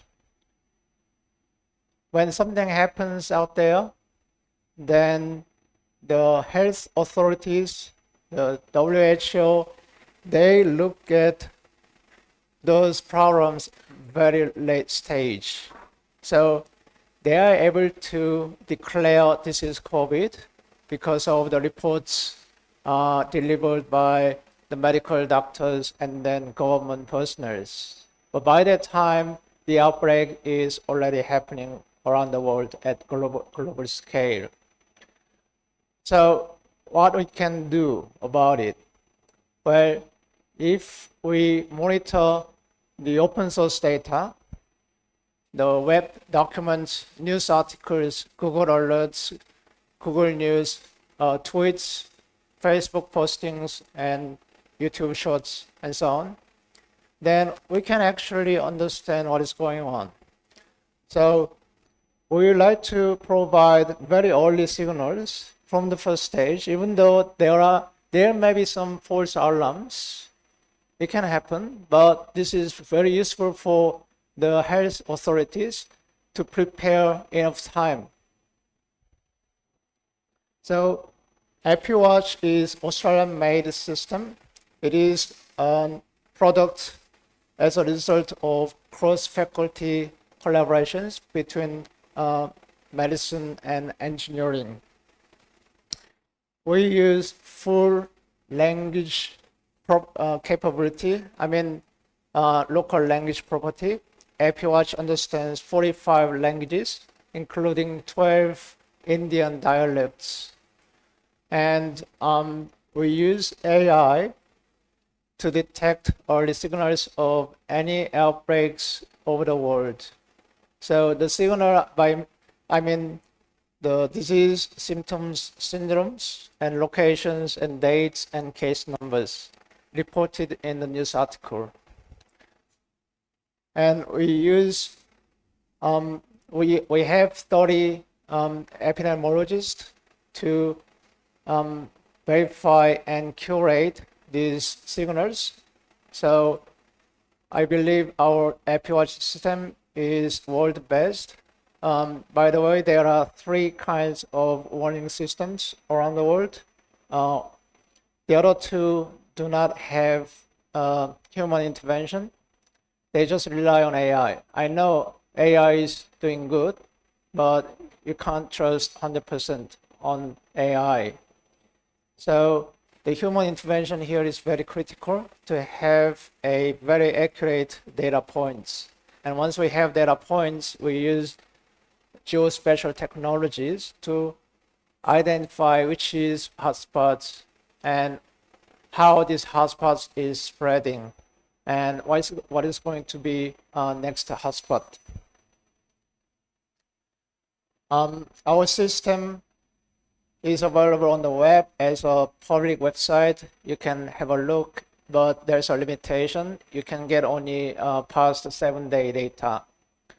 But we have another system for external stakeholders, and the data access is not limited for external stakeholders. So during the COVID, the state governments and the federal government in Australia used this for policy making, lockdown, which area should be locked down, which area you have to lift the lockdown, and so on. And also we have a mobile app. Hindi language is included in our mobile app. So these are few examples that we were able to detect outbreaks before WHO or national government recognized. So one example is African Ebola. We were able to identify this terrible outbreak in Africa at least 3 months before the final declaration made by WHO. And COVID too, even we were able to identify COVID around in November 2019. The problem is, at that time, if you remember the very early stage of COVID, nobody believed what is happening. Everyone is in the denial stage. But I believe we learned a big lesson out of COVID. And because of COVID, the general public's awareness of epidemics is ever increasing. So now they believe if there's a signal there's precursor of some kind of epidemics, then we trust this is something significant and the government is responding to the disasters. So I think that is the only positive outcome of COVID.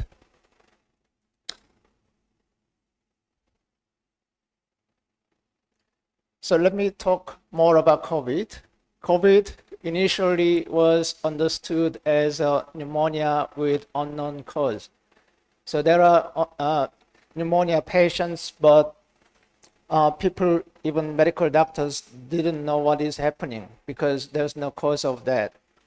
So have a look at these signals from India. So this is AppWatch signals over the years since early 19 to early 2020. So I'm showing you only 1 year period. By the way, AppWatch has been accumulating these data points since 2016. So we have about 8 years of data records. So nothing is happening.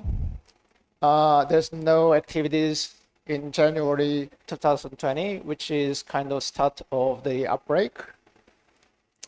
What about UK? Similar. USA, a little bit more signals, but US has large population, so there's nothing particular overall change around January 2020. Russia is an interesting country. There are a lot of pneumonia patients with unknown cause over the years, not particularly high peak in January 2020. So there's nothing suspicious here. But what about China? So there are early signals in November and December. Then all of a sudden, in January 2020, there is a surge of these signals. But don't get me wrong, I'm not claiming anything about Chinese involvement in COVID. All I'm saying is this is data from news articles and Google alerts. So this is the number of reports about pneumonia patients in China, and medical doctors couldn't recognize it, right?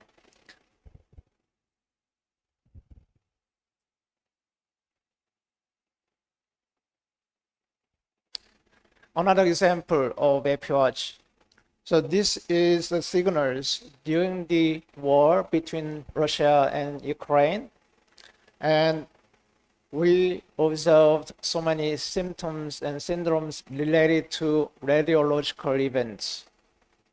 So the data is popping up everywhere within Ukraine, and those the symptoms, the patients with symptoms like fatigue, red eyes, and vomiting, and so on. These are the symptoms related to radioactivities.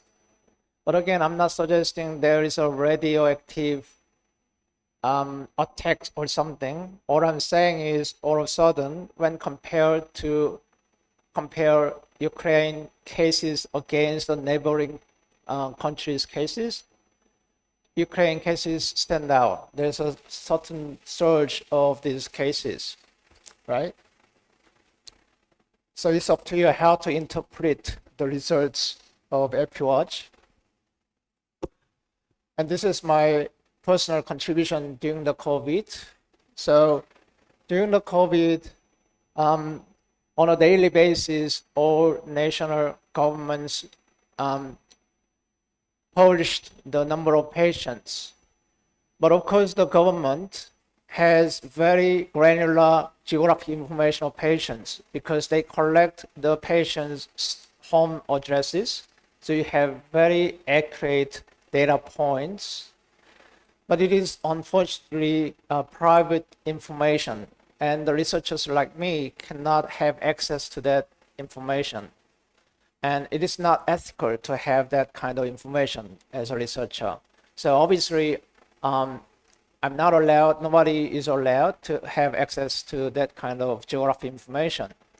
But as a researcher, I want to understand and simulate what it's like the patients are located. Because the government data, I believe the Indian government had the same publication of data. So what does government do is they just publish the number of patients per greater area. A good example is 100 patients in postcode 1000 or 100 patients in South District in a state or something like that. So the identification of public health data is very important for privacy issues. But I use GIS to infer the locations of patients. So using the simulated locations of patients, now I'm able to detect which area is hotspots and which area is emerging hotspots and which areas is continuing and persisting and intensifying. And the government actually used this data, the outcome of hotspot analysis, for their decision making. This is another study in Australia regarding COVID. Mpox is a great concern nowadays. Mpox has been contained within Africa for a long time, until 2022. In 2022, for the first time, Mpox spread outside of Africa. It went to Europe and then eventually North America and Australia too. So before the first occurrence of Mpox in Australia in 20 May 2022, 6 months later, Mpox is everywhere. So this is what Apple Watch can do. Apple Watch can monitor and give you the insights of the trends, spatial and temporal trends of any outbreaks anywhere around the world. And this is another example related to Australia. Japanese encephalitis is very fatal disease. It is transmitted by mosquitoes. And in Australia, because the latitude of Australia is around minus 33 degrees, Australia was quite safe against Japanese encephalitis. But in 2022, we got first case of Japanese encephalitis because in that year we had 3 La Niñas in a row.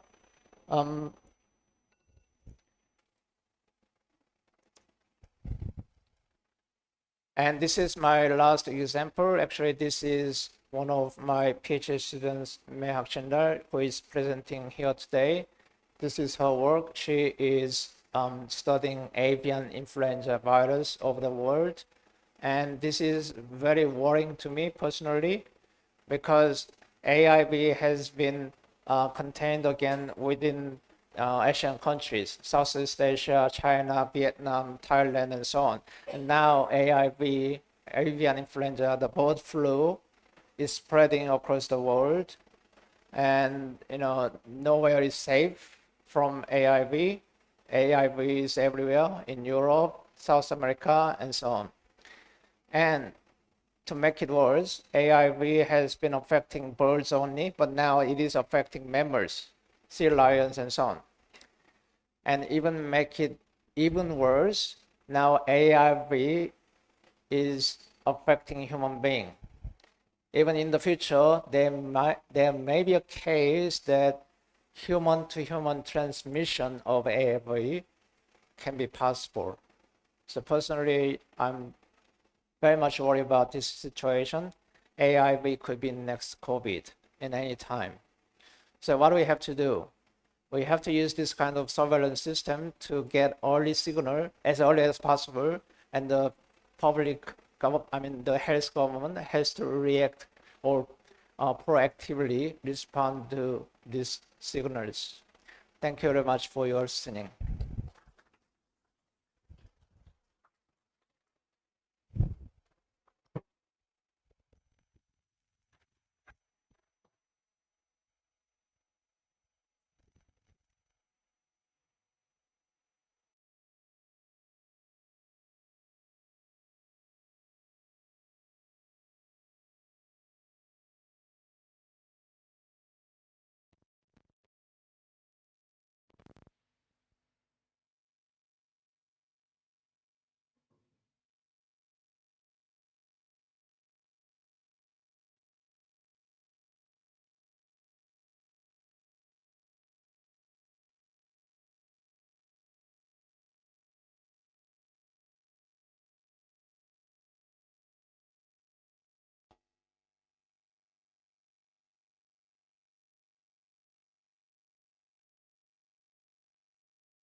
Thank you, sir, for giving your valuable practical insights on the topic and early warning system for epidemics using artificial intelligence and geospatial information systems.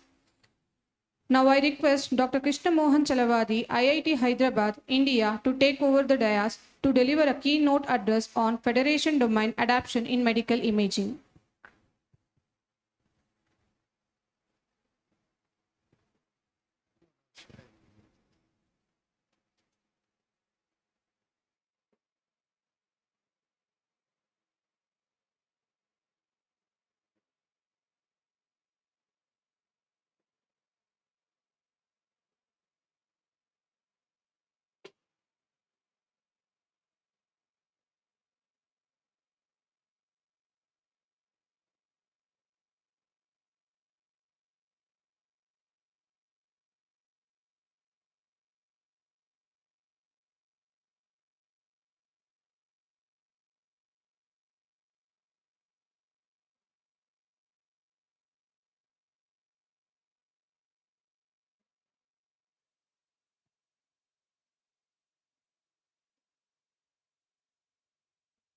Yeah, good afternoon, everyone. Yeah.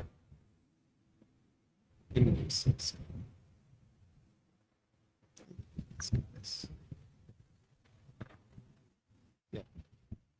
So basically, today,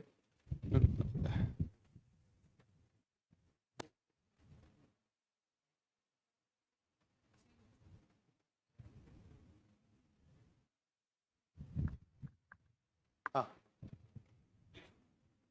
you are operating?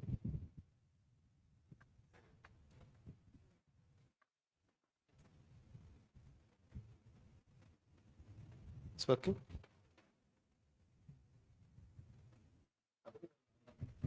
That's fine. So today I'm going to present my work on federated domain adaptation, in particularly with respect to the medical image processing. Okay.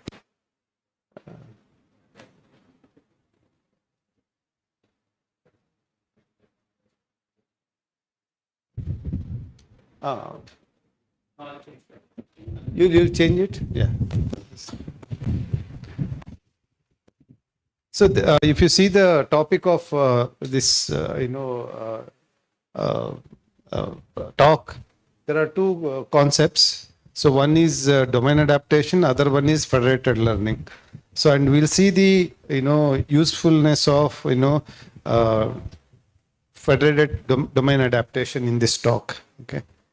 So so federated learning is basically a collaborative machine learning technique that trains models across the decentralized devices. Okay.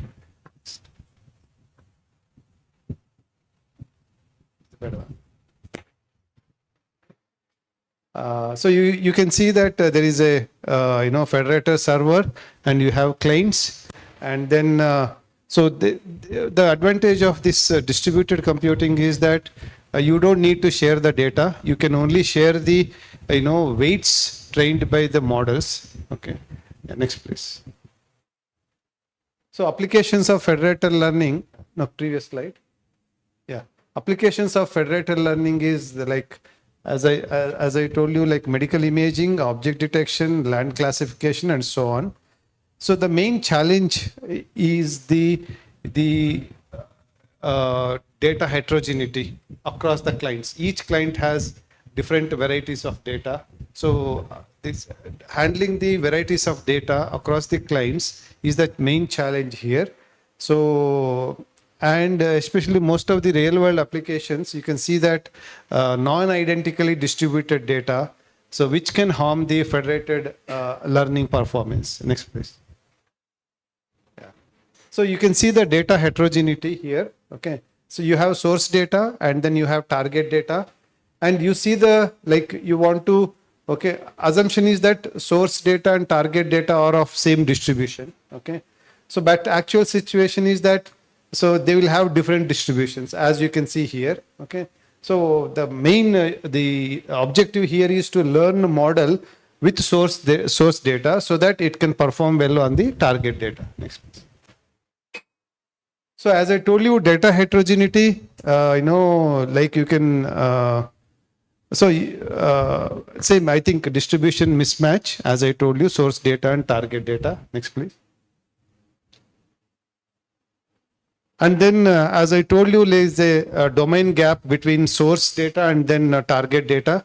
And then how do we reduce that domain gap is the main issue we are going to address. Next, please. So why this, what makes this domain gap is that, like, especially when it comes to medical imaging. Okay. So you can see that multi-sensor studies in medical imaging causes widespread domain shift. And data from different sites, okay, that is varied imaging protocols, scanner vendor, different scanner vendors, and then unpaired data sets and so on. And different scanners, you can see that T1 weighted, T2 weighted scanners, and similarly patients, demographics like age, gender, ethnics, different physiological conditions. And then disease progression, especially in terms of cancer tumor prediction. Okay, because that tumor, it slowly, the size of the tumor slowly increases. So definitely you can see this domain gap, okay? And then CT scan, MRI, these are some of the image modalities because of which these things causes domain shift. I think. And also how that is incorporated in federated learning. Okay, so in practical scenarios, the client data is usually non-identically distributed due to different settings. Okay, you will have non-identically distributed data set. So so possibility of large domain gap between server data and client data. Okay, so because of this there is a domain gap. So we need to use the domain adaptation techniques in the federated setup. Okay, so that is the motivation for this. Okay,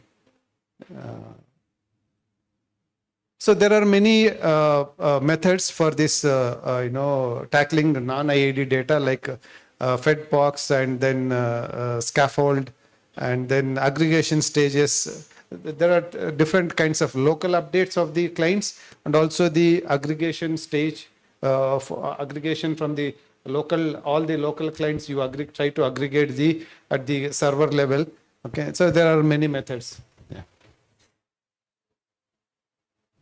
So domain adaptation is the ability to reduce domain gap and increase the model's generalizability. Okay, so that is the main advantage of the domain adaptation techniques. So there are many different types of domain adaptation techniques. There are unsupervised domain adaptation techniques, semi-supervised domain adaptation, supervised domain adaptation, and then partial domain adaptation, open set domain adaptation, universal domain adaptation. These are the varieties of domain adaptation techniques people explore. Yeah. So one is unsupervised domain adaptation. So basically it tries to adapt model from source domain to unlabeled target.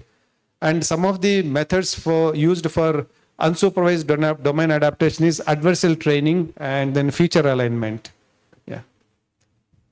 And then next one is semi-supervised domain adaptation. Basically, it adapts the models from the labeled source domain to partially labeled. So basically target, you have partially labeled data. So whereas a source you have the unlabeled data. Next please. And of course the supervised domain adaptation, it has both source domain and target domain, which are labeled here. Okay, so next please.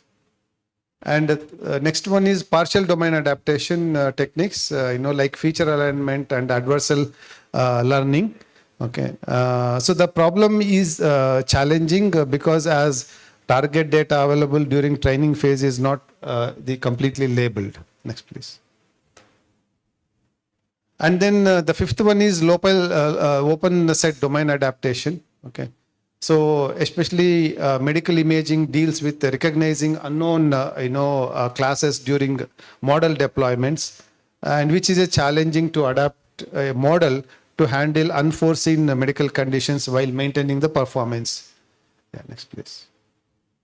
And then the sixth one is universal domain adaptation. Okay. Especially in medical imaging enhances the generalization across diverse applications. And it also will be able to develop the domain invariant features while preserving the diagnostic information. And it can also improve the accuracy and broader AI adaptation to healthcare domain. And then, so coming back to our topic, that is federated domain adaptation. So federated learning setting where a set of source clients work collaboratively to improve the performance of target client where the limited data is available.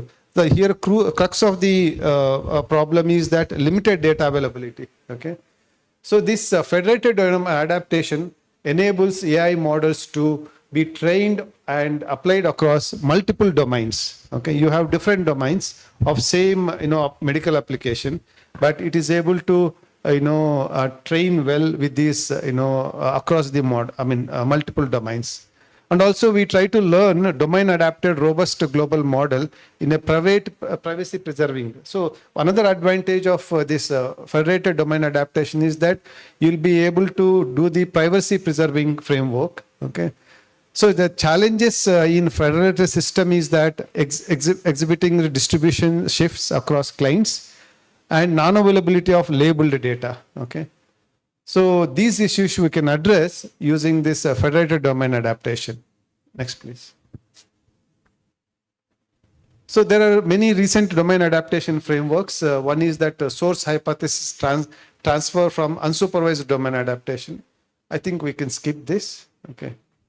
And the other one is unsupervised, yeah, this is fine. So federated adversarial domain adaptation. Okay.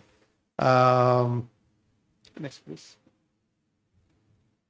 Yeah. So basically, the benefits of federated domain adaptation is that, okay, you can see here, these are the important benefits. One is that you will be able to handle the data differences. Okay. So what do you mean by data differences? It aligns varied data from different healthcare sources, enabling models to learn effectively from diverse data distributions. Okay. And then second one is improve the model adaptability. Okay. So where we try to adapt to different healthcare settings and enhancing so that we enhance their ability to perform well across varied medical environments. Okay. And also we'll be able to preserve privacy of the patients. Okay. How does it do? It enables collaborative learning without sharing sensitive patient data and also improving the model performance while maintaining the privacy. And also personalized healthcare solutions. Okay, that is the models can be fine-tuned to specific healthcare applications and which offer the more personalized and accurate healthcare solutions. Okay. So finally, we'll be able to reduce the biases and inequalities. How do we do that? By learning from diverse healthcare data, which can help in addressing biases and disparities in patient care across different regions and or different institutions. Yeah. Next. So what is the future of this domain adaptation? Okay. Federated domain generalization for wider applicability. That is, the capabilities of federated domain adaptation can be extended to domain generalization, which can adapt to even unseen domains by leveraging data from diverse sources during the training process. Okay. And some examples of unforeseen domains can be new aging modalities, emerging medical technologies, and unique hospital settings. Because each hospital can have its own settings, so we'll be able to adapt to this. And also there is a possibility to include the continual learning for adaptive models. Okay.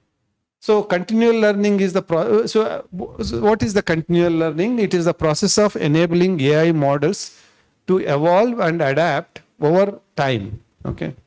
So for example, autonomous vehicles. It's a very good examples where one can use continual learning. Okay.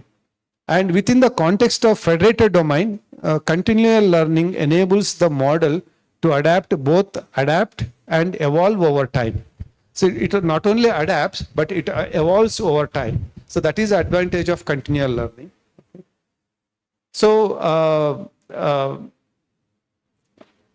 patients' privacy preserving, domain shift in transfer learning, and the dynamic nature of healthcare are pressing challenges in practical applications of medical imaging. Because of this, there is a lot of scope for future this federated domain adaptation. And also these challenges can be effectively addressed by extending federated domain adaptation to continual learning and domain generalization framework. Okay. So thank you.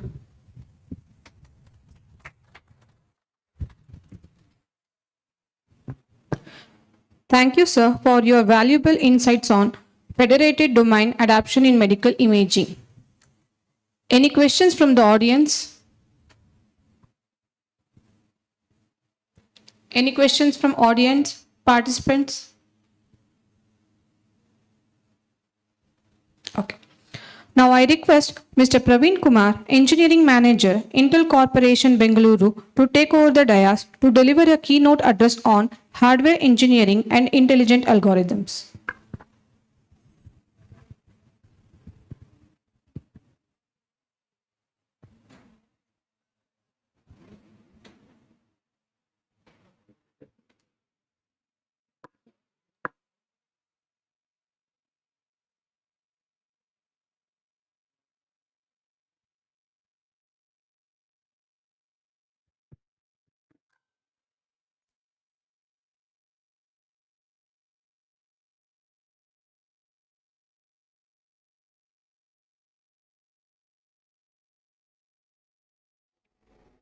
All set?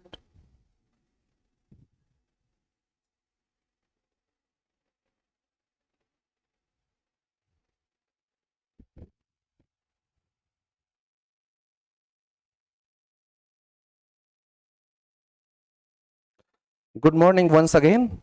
So my topic is hardware engineering and intelligent algorithms. So I'm going to give you a perspective from hardware side. So let's look at what is intelligent algorithms. I'm sure that you all know. These are computational methods that enable machines to learn from data and learn and mimic human behavior or human intelligence. And why I kept here is it was generated using ChatGPT, which is an intelligent algorithm. So let's look at the history, that how this all AI development happened over the years. So I have taken some samples, but it is not everything. So I have sampled it a few key events. So let's look at this. So it goes more than 70 years back. In 1950, Alan Turing, he published Computing Machinery and Intelligence paper, and he posed very important question: can machine think?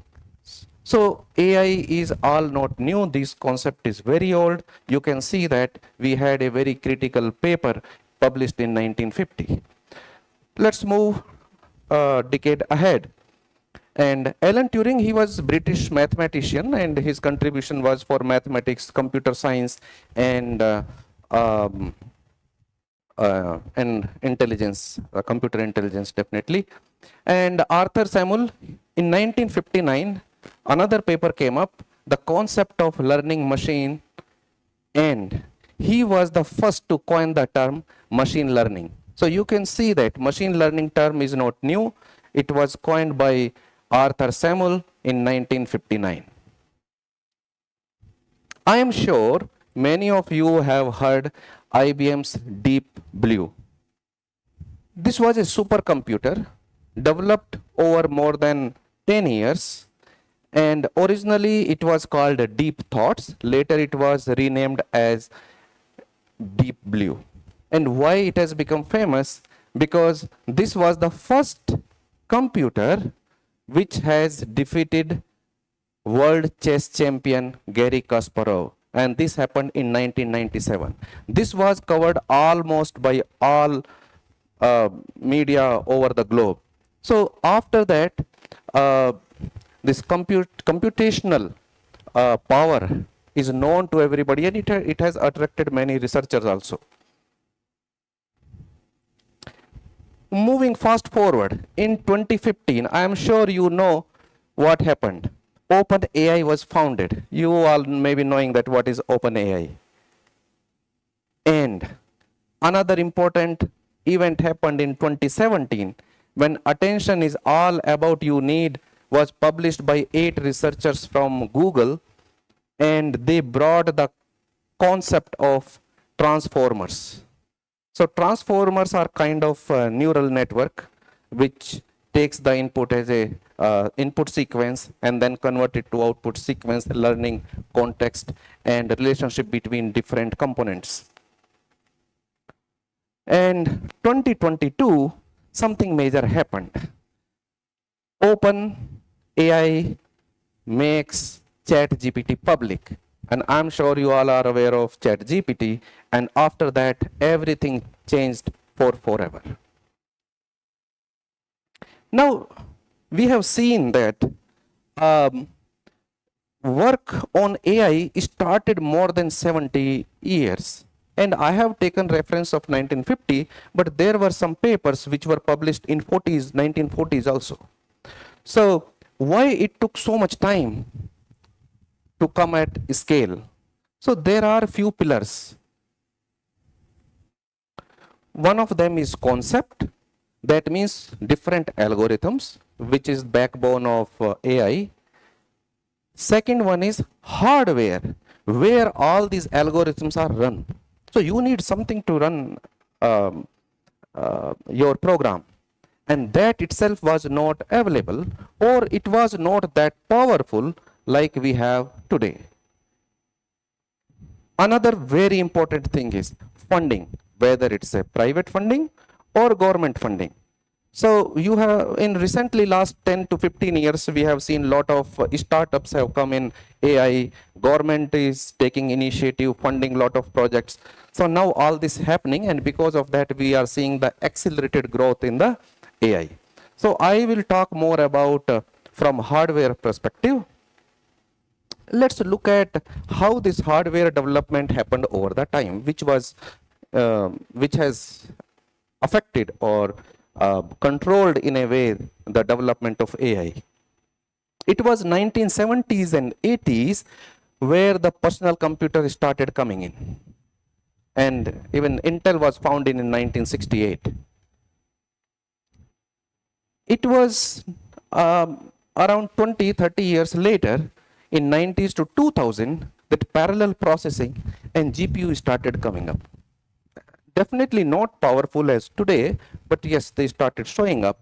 When these hardwares were available, they gave the power to researchers to do more experiment and run their algorithms and do more experiment.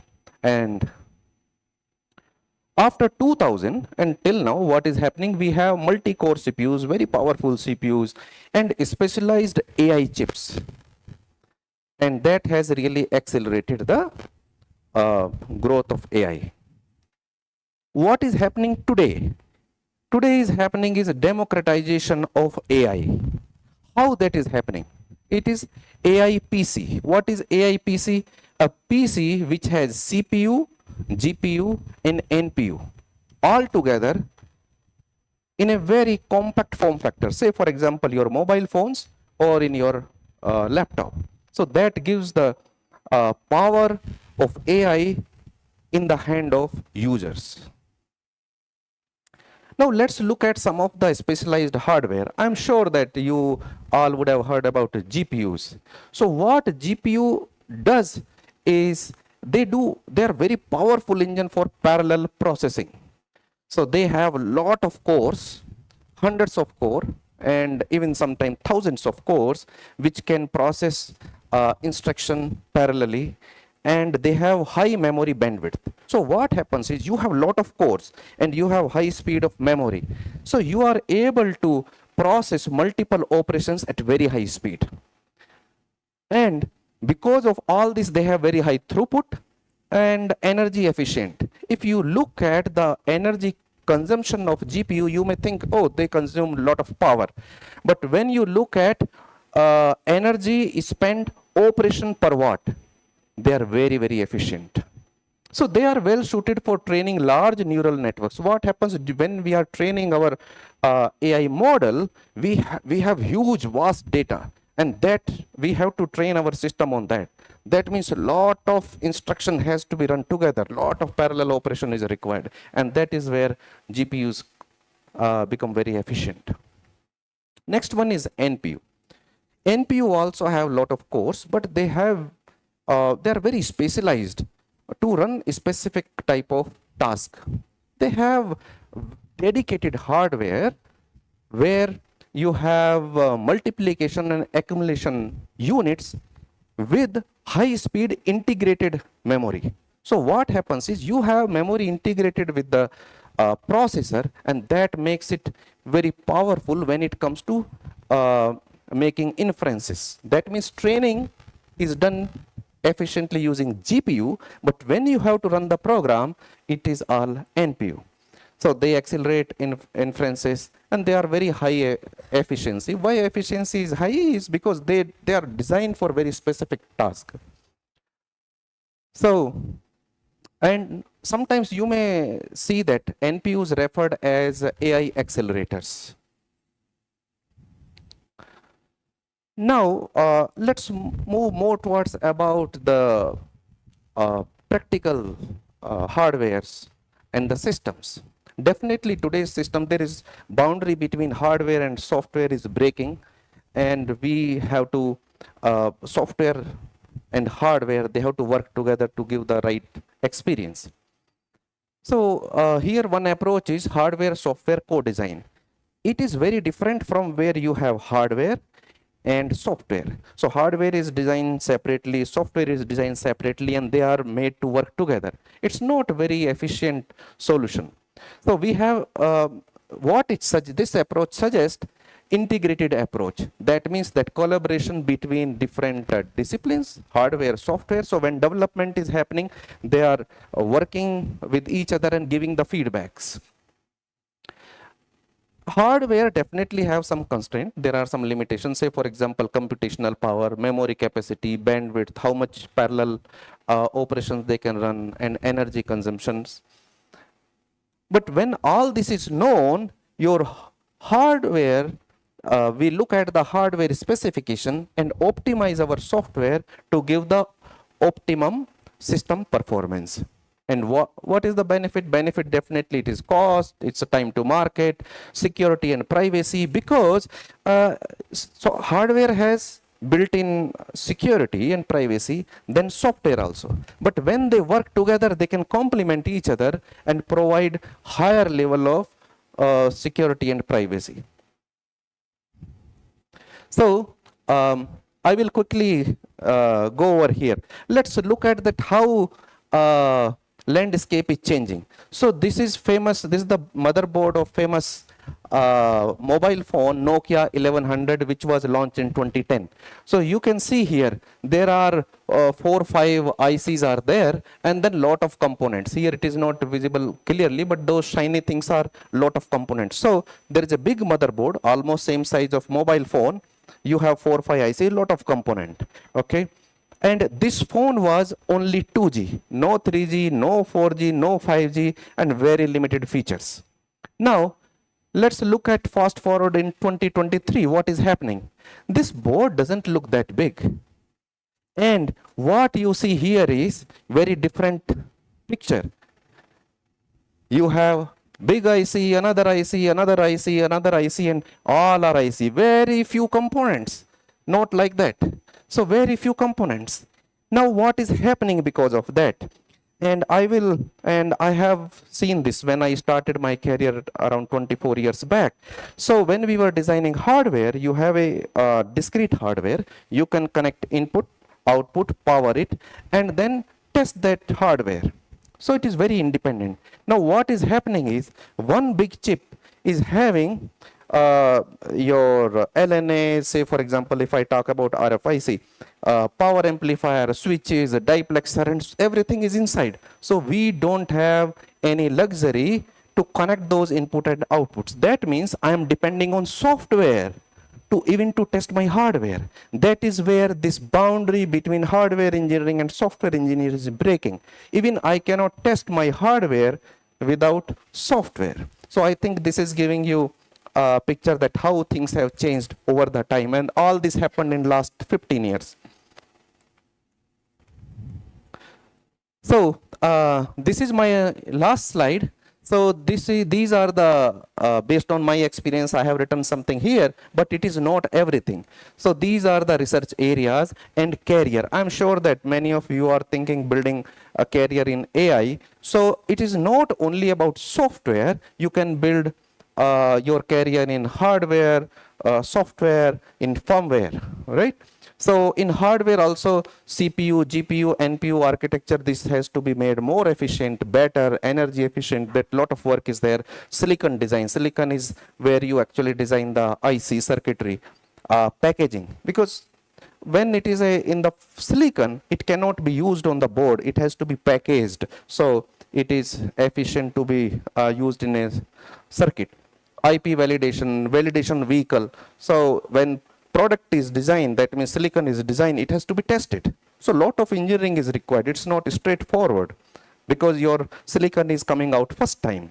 So then system design, system has to be designed, laptop has to be designed, mobile phone has to be designed, and various other devices has to be designed, robotics. And in software, deep learning, machine learning, computer vision, and explainable AI or XAI, where it makes, as in the earlier talk, it was discussed that it has to be transparent. We should know that how that decision is made by AI. So it has to be very transparent. App development, tools development, AI-based game development, firmware. Firmware is also a software, which is a low level of software, which enable hardware to work in a particular way. That means it configure hardware in the way we want. So this carrier can be built in that. So there are AI accelerator, security, sensor fusion, and quantum AI, which is the coming up field. So with this is my last slide. Thank you. Thank you very much. If you have any question, or otherwise during lunchtime we can interact and talk more about that. Any questions from the audience? Participants? Thank you, sir, for your valuable insights on computing machinery from the year 1950 to 2022 and hardware development throughout the years.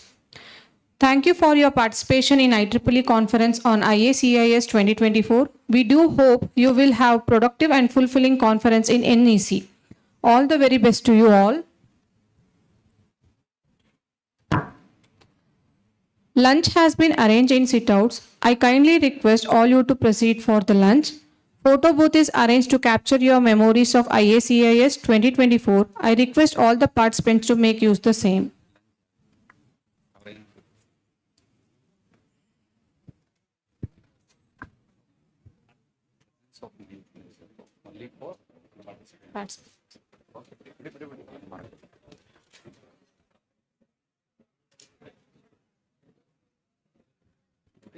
Take care.